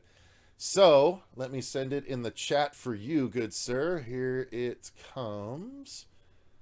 And I'm going to send both in case this one comes horizontally like it did for me. So Sweet Tooth, another clown. I'm not sure if you're familiar with the Twisted Metal franchise. Obviously, Twisted Metal's TV series just dropped this past weekend. Actually, just 2 days ago. Watching that. I finished it. Robert and I are actually about to review it after this. Watched all 10 episodes. I had a really good time with it. I have my issues, of course. They kind of Mortal Kombat 2022'd it, or 2021'd it, whatever, where it's like part 2 is the shit you really want to see. So we'll see what happens. But this is my Sweet Tooth cosplay. Obviously, I kept the shirt on, whereas Sweet Tooth generally doesn't have a shirt on, because in my opinion, nobody wants to see that shit in real life.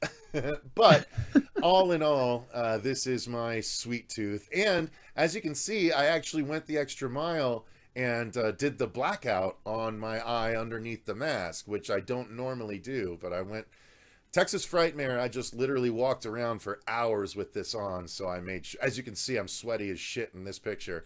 But yeah, dude, it played pretty well to me. So I'm anxious for your thoughts. I can see why, and it's instantly recognizable whether like you're this one or Samoa Joe. But yeah, like, yeah, I do, I dig it, and your eye there looks just evil. Like, obviously, it helps that the brow is down on the mask. I'm gonna go 8.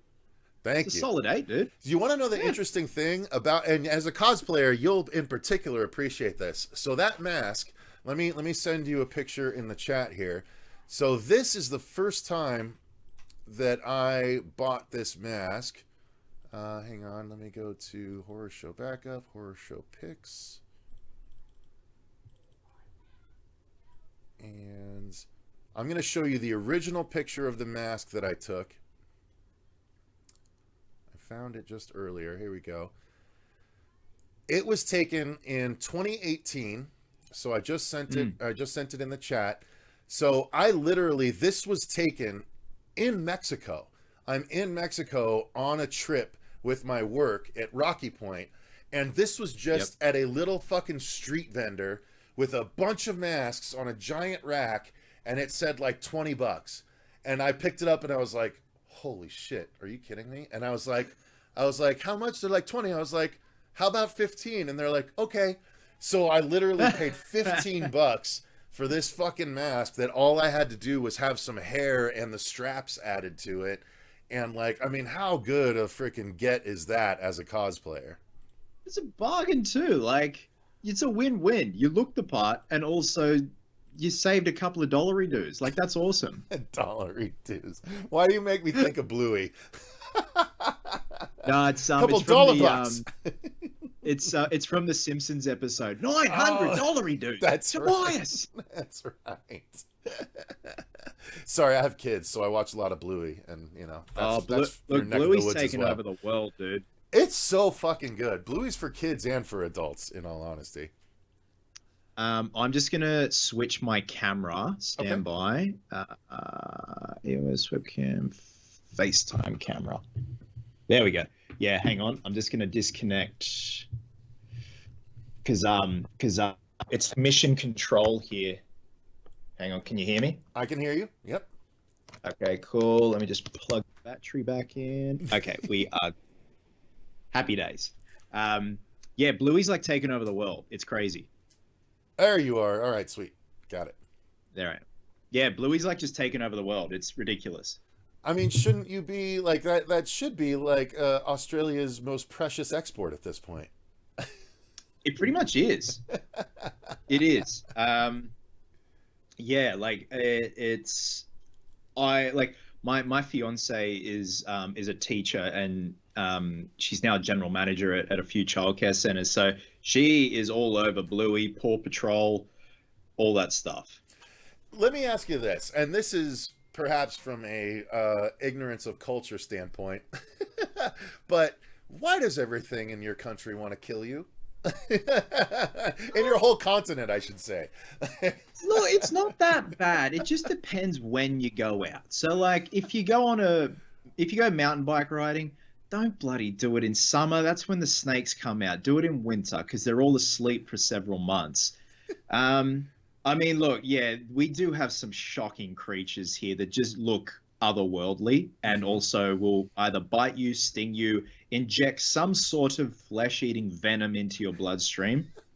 But hey, I've come this far, so it's not too bad. I was wondering about that. Like, have you seen the obscene like spiders? Or I know you guys, I don't know about you specifically, but I know there's cassowary birds out there, right? And like yeah, so cassowary birds, we had an incident years ago. I'm pretty sure it was at Taronga Zoo here. You can either drive to the Taronga Zoo or you can get a ferry from Darling Harbour to the wharf at Taronga Zoo and walk your way up.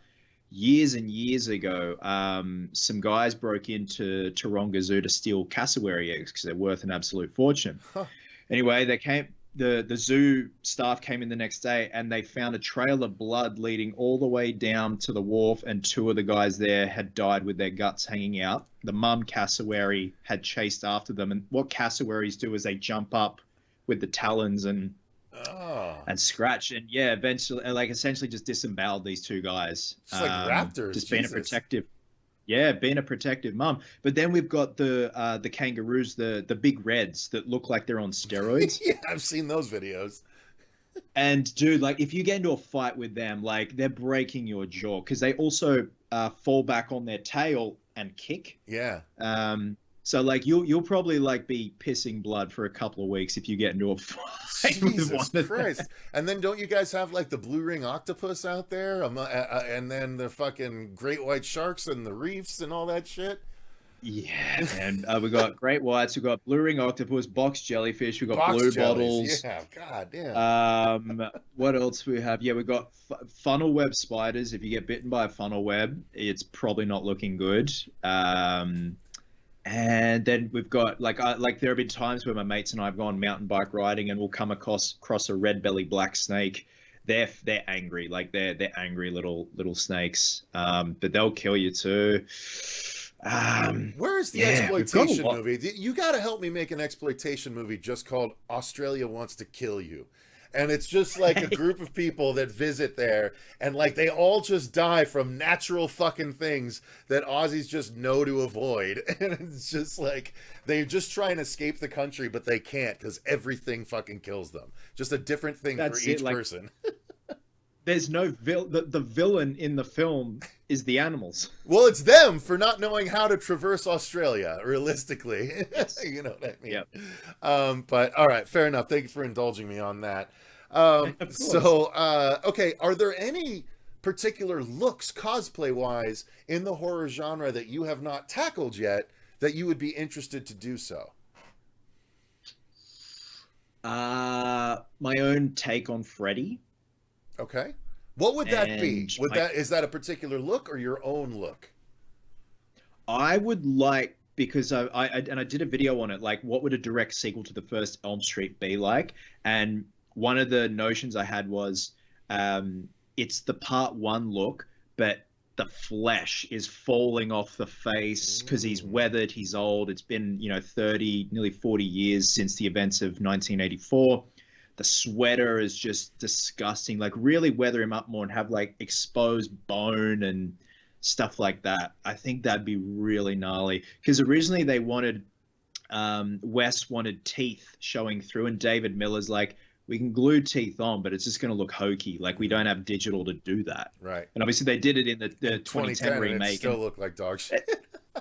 Yeah. Like if they had like brought over the people who did, Aaron Eckhart's Two-Face CGI, that would have been really good. Mm-hmm. But yeah, a really weathered Freddy. But you guys did it, like essentially did it.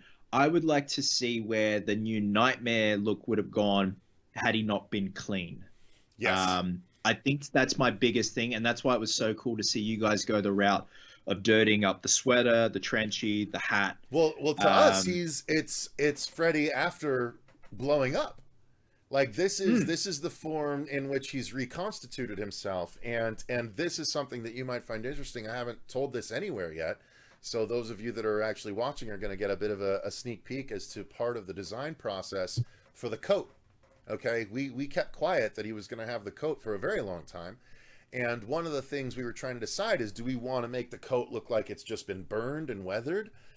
One of the ideas, which she actually did a coat, our costume designer, Courtney Lee Fishel, she did a version of the coat with 2 sides that were weathered differently. One side was weathered as though it was burned and in an explosion, right?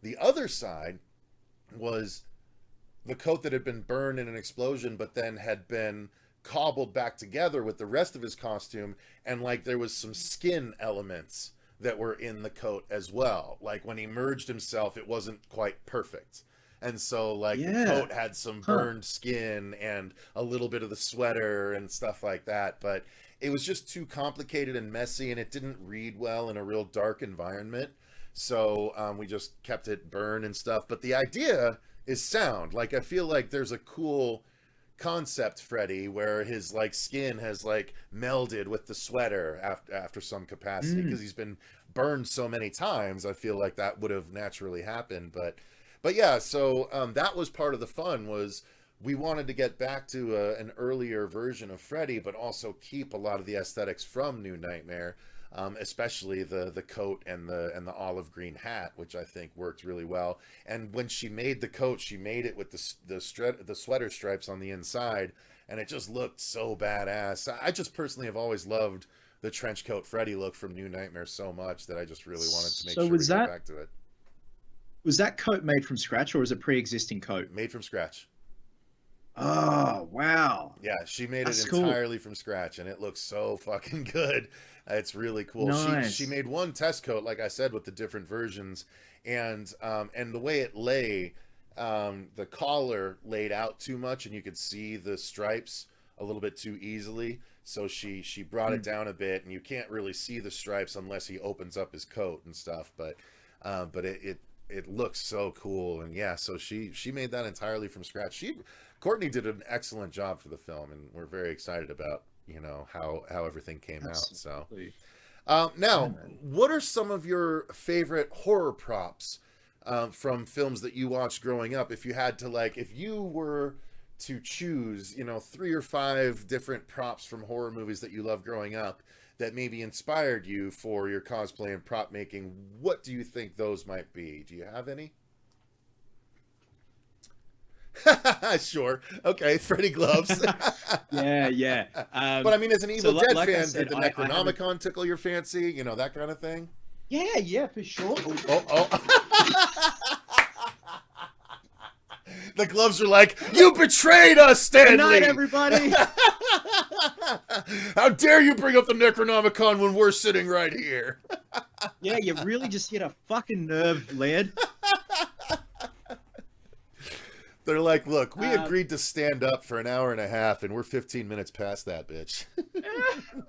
So, Freddy gloves, this thing right here. Does it open up, or is it just a box? No, it's a solid box. Okay. It's made by a friend of mine, Will, who does beautiful work. So the wood is sourced from South Africa.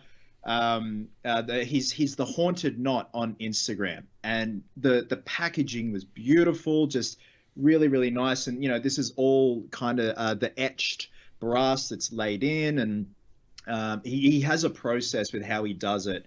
And it's just so cool. I do love it, even though it's just like a static prop. Hockey mask, like Jason hockey mask. I used to paint all the time when I was in high school. I bought a bunch of blanks, and I just got obsessed painting them all. Whether it be the part 4, part 6, the part 8, Freddy vs. Jason, and Michael Myers mask. Like, my God, like buying the old school latex blanks back in the day. So yeah, like. Clearly, I have a thing for the main slashers. Yeah.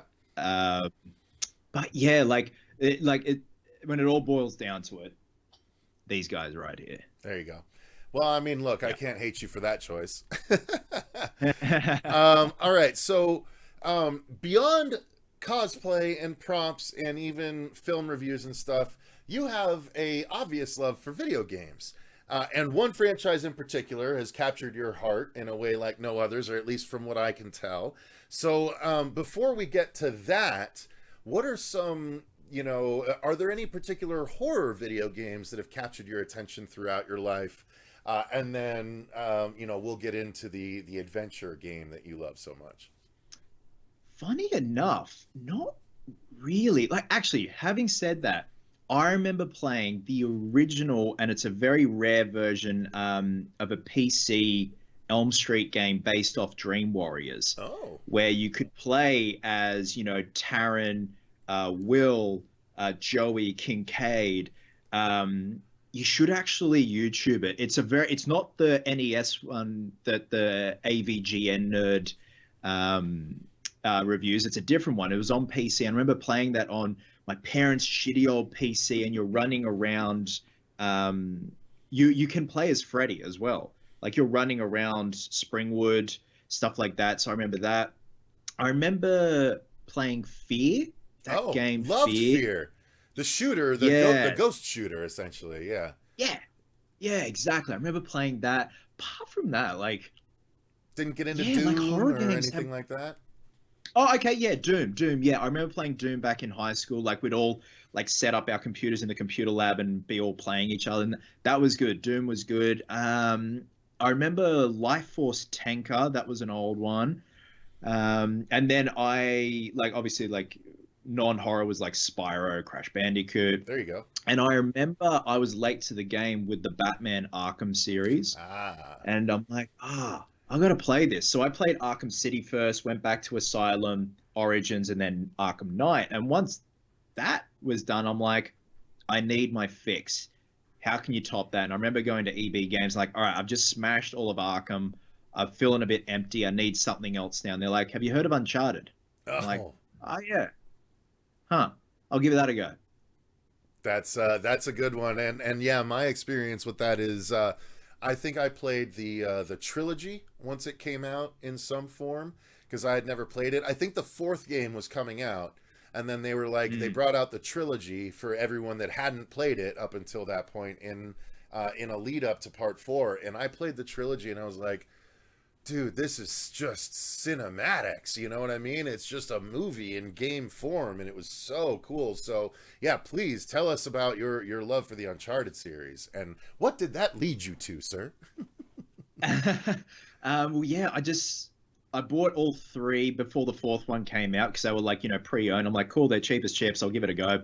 Loved them. Good storytelling, like you said, cinematic. The cutscenes, you don't want to skip the cutscenes. You just sit there and watch it. And then when it's time to play again, you're like, oh shit, okay.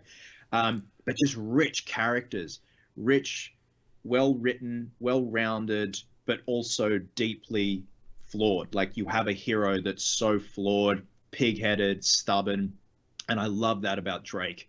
And then I cosplayed at him. I did a few cosplays, and then the 4th one, A Thief's End, came out, played it, loved it, thought it was just a great cap off. Did the Part 4 cosplay. And ever since 2016, it'd been incubating in my head, I'd love to do a short. Like, whether it be during the events of Part 1, Part 2, Part 3, maybe after the events of Part 4, and we might have to manipulate things a bit differently. And it always just bounced around in my head. I then did a photo shoot and a little video shoot with a friend of mine, Brendan, a couple of years ago. And that kind of got the ideas percolating again. And then beginning of this year, January, I said, fuck it. I want to do a short. And I'd worked with Daniello and Sarah, who are also my friends. They're the ones that did Samurai Spawn, the Wolverine, and the Batman shorts for my cosplays. So awesome. So we had experience working together, working on this, doing the sound design, because we built the sound from all 3 of those from scratch. And we figured, okay, this is going to be a bit of a bigger undertaking. We're going to need a crew. We invested in, the audio equipment, but we had to get a story that just felt right. Mm-hmm. It takes place after the events of 4. There are a few things that we've either changed or left that should be different, but we're still honoring certain continuity. Some people may notice that I have the ring back. We addressed that. And yeah, we started shooting last month. We've wrapped principal photography, and I was actually talking with Daniello this morning. There are just a few pickup shots of just me, which we have to do, which is easy. Like everyone else is wrapped. We started a Kickstarter for it, which is good. It all just goes into the production, as you know. It's not for profit. We don't want to profit off it, and you can't anyway. But we just want to tell a story that essentially pays respect to the franchise, but also isn't the fucking film that came out last year with Tom Holland and Mark Wahlberg. You didn't like that? If it wasn't called Uncharted, hell yeah, but it's not Uncharted. Yeah, it didn't really feel very Uncharted, did it? No, it was generic action romp, but it shouldn't have been called Uncharted. But apart from that, look, it was fine. So yeah, I found a gentleman to play Sully, and I was rehearsing and practicing for a very long time for the American accent. And also just getting the mannerisms down. You want to go into this not doing an impression of Nolan North, who voices Drake. Otherwise, Dave put it perfectly. Don't do a Robert Englund impression. Capture the essence, the mannerisms, and then you should be good. Yep. And as then long as they believe that, it's Drake, they don't have to believe it's Nolan. As long as they believe it's Drake, that's what matters. Exactly. And then we're post-production at the moment. We're going to be having a preview screening at PAX in Melbourne in October, which is cool. Nice. Going to be doing a panel, and hope to release it in November. That's fantastic. And guys, if you're interested to support it, I just went ahead and put the link in the description box for the Kickstarter. So go ahead and support his Uncharted film and make sure that they can get what they need. Robert just put it into the actual chat as well. So if you want Thank to you, support guys. it, make sure you do so, because it looks like it's going to be a good film. Of course, you know, if you have some money and you haven't donated to Dylan's New Nightmare yet, do that first. But 100%. I'm just kidding. I'm kidding. All right. So continuing from there, and I won't take up too much more of your time here. But after the Uncharted film, you mentioned briefly a bit ago that you plan to perhaps do a Phantom film. Is that correct? Can neither confirm nor deny, sir. But yes, that's what we've got. I wrote a script a year and a half ago, and it's short, but I think we can put a few extra meaty parts in there. I love the Billy Zane Phantom film. Mm-hmm. I don't understand why it cops a lot of flack. I think it just captures that adventure serial look. And yeah, I did the Phantom cosplay, and it's just been sitting there, and I'm like, I really love doing that one, and I want to do a short that isn't just like a cosplay reveal, that has dialogue, has a story, and also pays respect to the mythology of the ghost who walks and everything surrounding him. So that's probably going to be next, man. Probably won't be as involved as Uncharted, but we just want to kind of, again, just the reason why we do this is we want to showcase what we're capable of for a shoestring budget, but really push it, like, you know, deliver a really good looking product. That's the way to do it, man. I mean, that's what's turned a lot of heads towards Never Hike Alone and It's Me, Billy, and now Dylan's New Nightmare. So, yeah, make sure it looks as good as you can for as little money as you can, and it'll go well. I think that you should consider writing a little something for the Zaner himself. I mean, he doesn't seem to be super busy, and I don't think it would be outside of the realm to have him come back and just be like, you know, pop a Phantom in one scene or something like that. You know what? We could continue on what was in the film. He could play the ghost, my dad. There you go. Yeah. And I could see him, talk to him. No one else can. How cool would that be? I don't think it's outside the realm of possibility. Again, he's not as sought after as he should be, considering how entertaining he is. I'm always going to love Billy Zane as the character from Demon Knight, you know? Oh my God, I love that film. Fucking hold down, goddamn cowboy motherfuckers! So yeah, I'm excited to watch that, whether Billy Zane's a part of it or not. I'm excited to watch that. I'm excited to watch your Uncharted film. All good things coming our way from the Chris Stanley fan film arena. Very exciting. Now, if I could get a bit more broad with you real quick, what do you think you love most about the horror genre itself? And what are some of your favorite horror films from throughout the years? What I love about the genre is the people it attracts. Like, outsiders think we're all Satanists, we're all sacrificing goats and everything. But you go to a horror con, like I've been to Monster Palooza, I've been to Weekend of Horrors. It's just the most gentle community ever, passionate, loyal, and yeah, just not a mean bone in anyone's body. And you know, I've made lifelong friends because of it, whether I've met them in person or we've just stayed in touch online.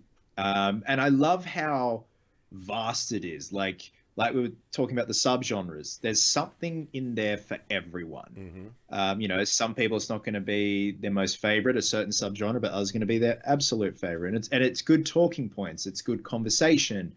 You know, comparing the pair. You know, you're comparing what your favorite Elm Street is, or paranormal film, religious films, like horror religious film, and yeah, just like it's just so rich with, again, conversation, the collecting side, the prop building side. It's ever expanding, which is really cool. And obviously, like, my favorite is the Elm Street franchise, and that's why it's really cool to see what you guys have done. Like, the power of fan films, it's getting bigger and bigger.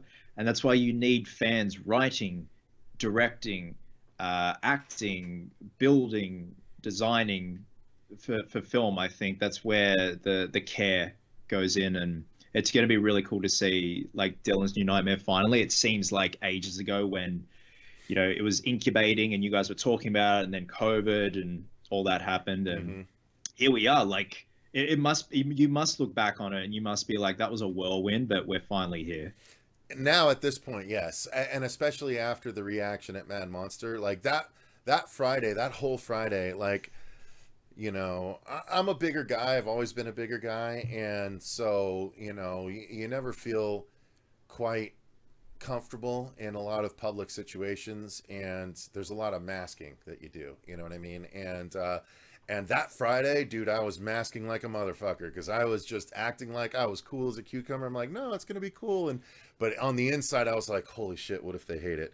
What if everyone fucking hates it? You know what I mean? Like, that was what was going on the inside. But I also had a lot of faith in all the work that we'd put in and what the product looked like. I really liked it. And I tend to, you know, be it folly or not, I tend to believe that if I like it, other people are going to like it, right? That's what writers attempt to do, right? They write what they think would be entertaining, and whether people agree or not, that's for the people to decide. And so that's where I was at, and we had this big screening, and it's like, okay, well, we'll see what everyone says. And I had nothing to do but wait and watch. And luckily it turned out in a very positive light. So, you know, that's that part of it is very exciting. But yeah, so anyway, I'm excited for you to see it still.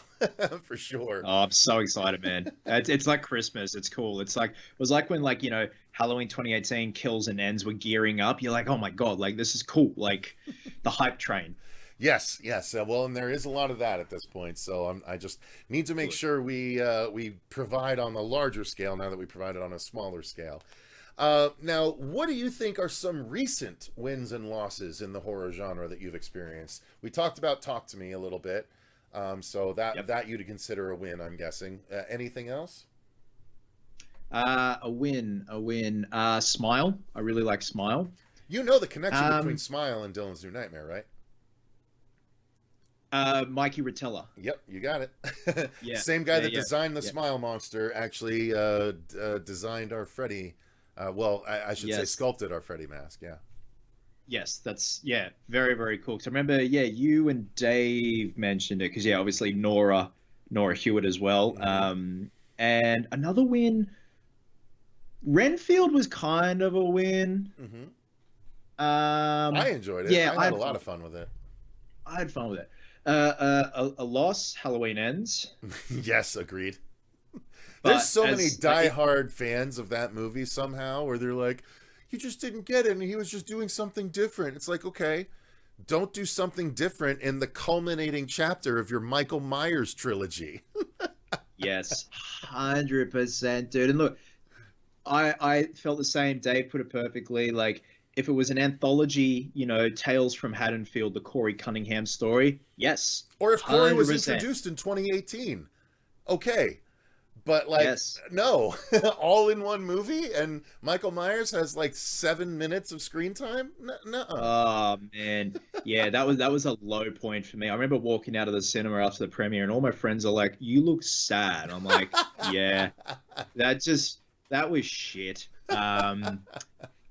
Yeah, another, like, any other losses,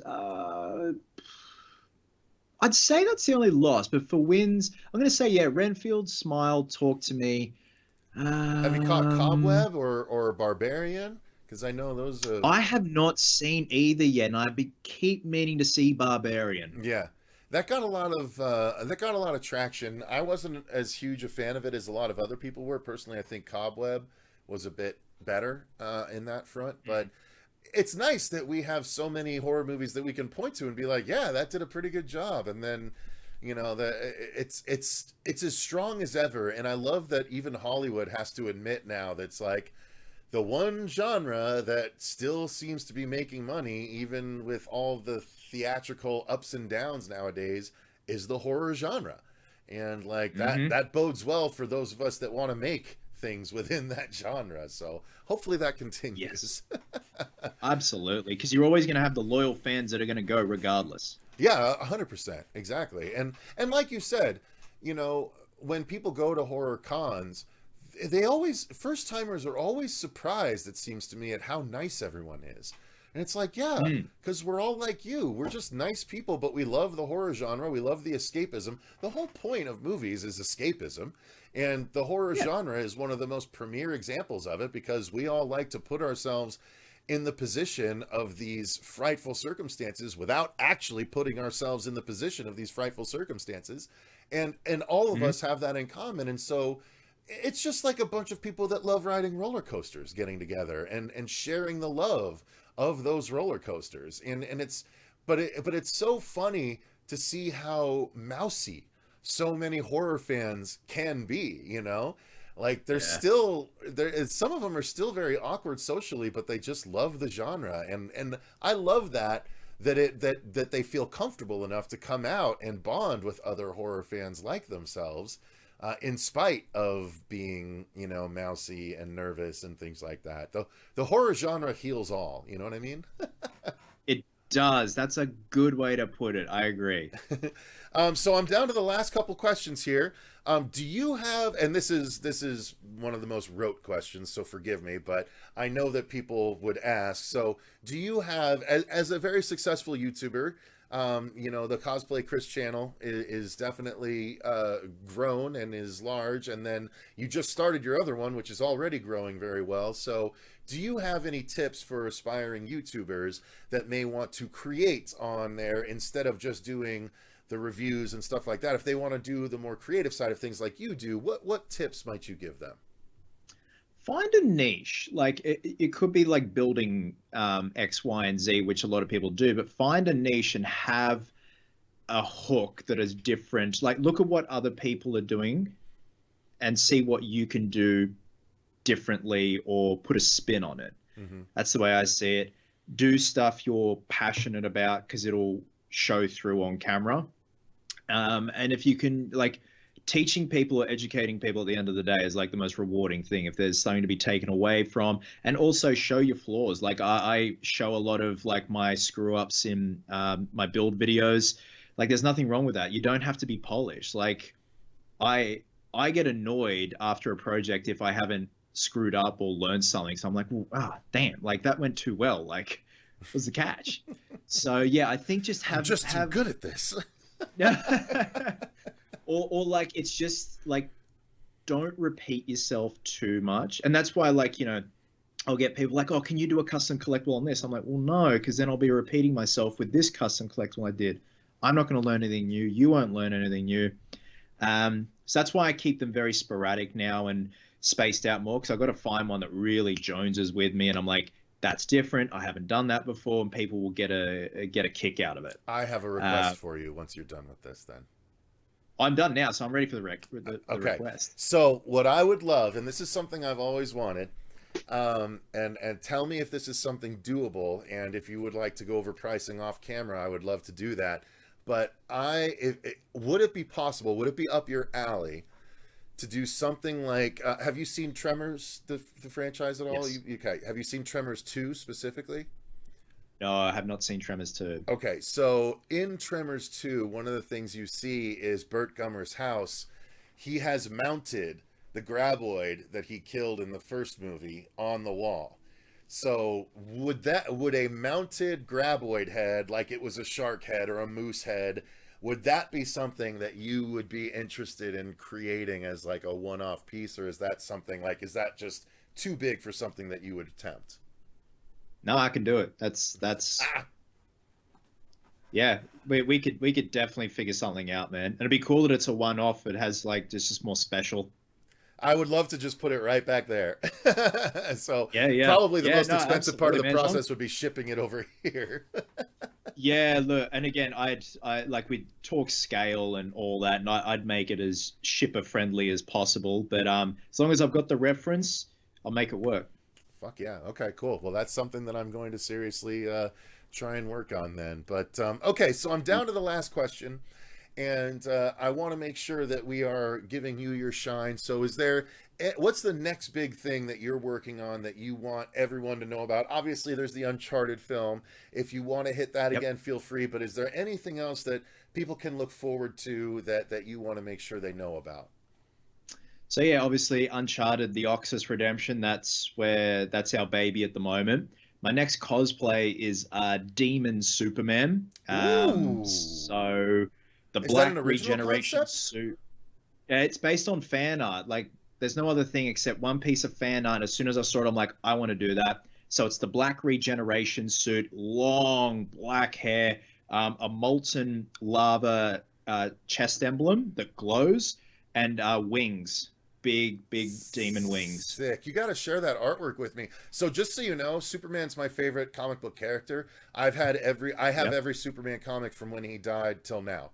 Like literally every single So one. So I'm a big yeah, fan, and I can very easily envision that. By the way, your black suit Superman, also fucking dope as hell.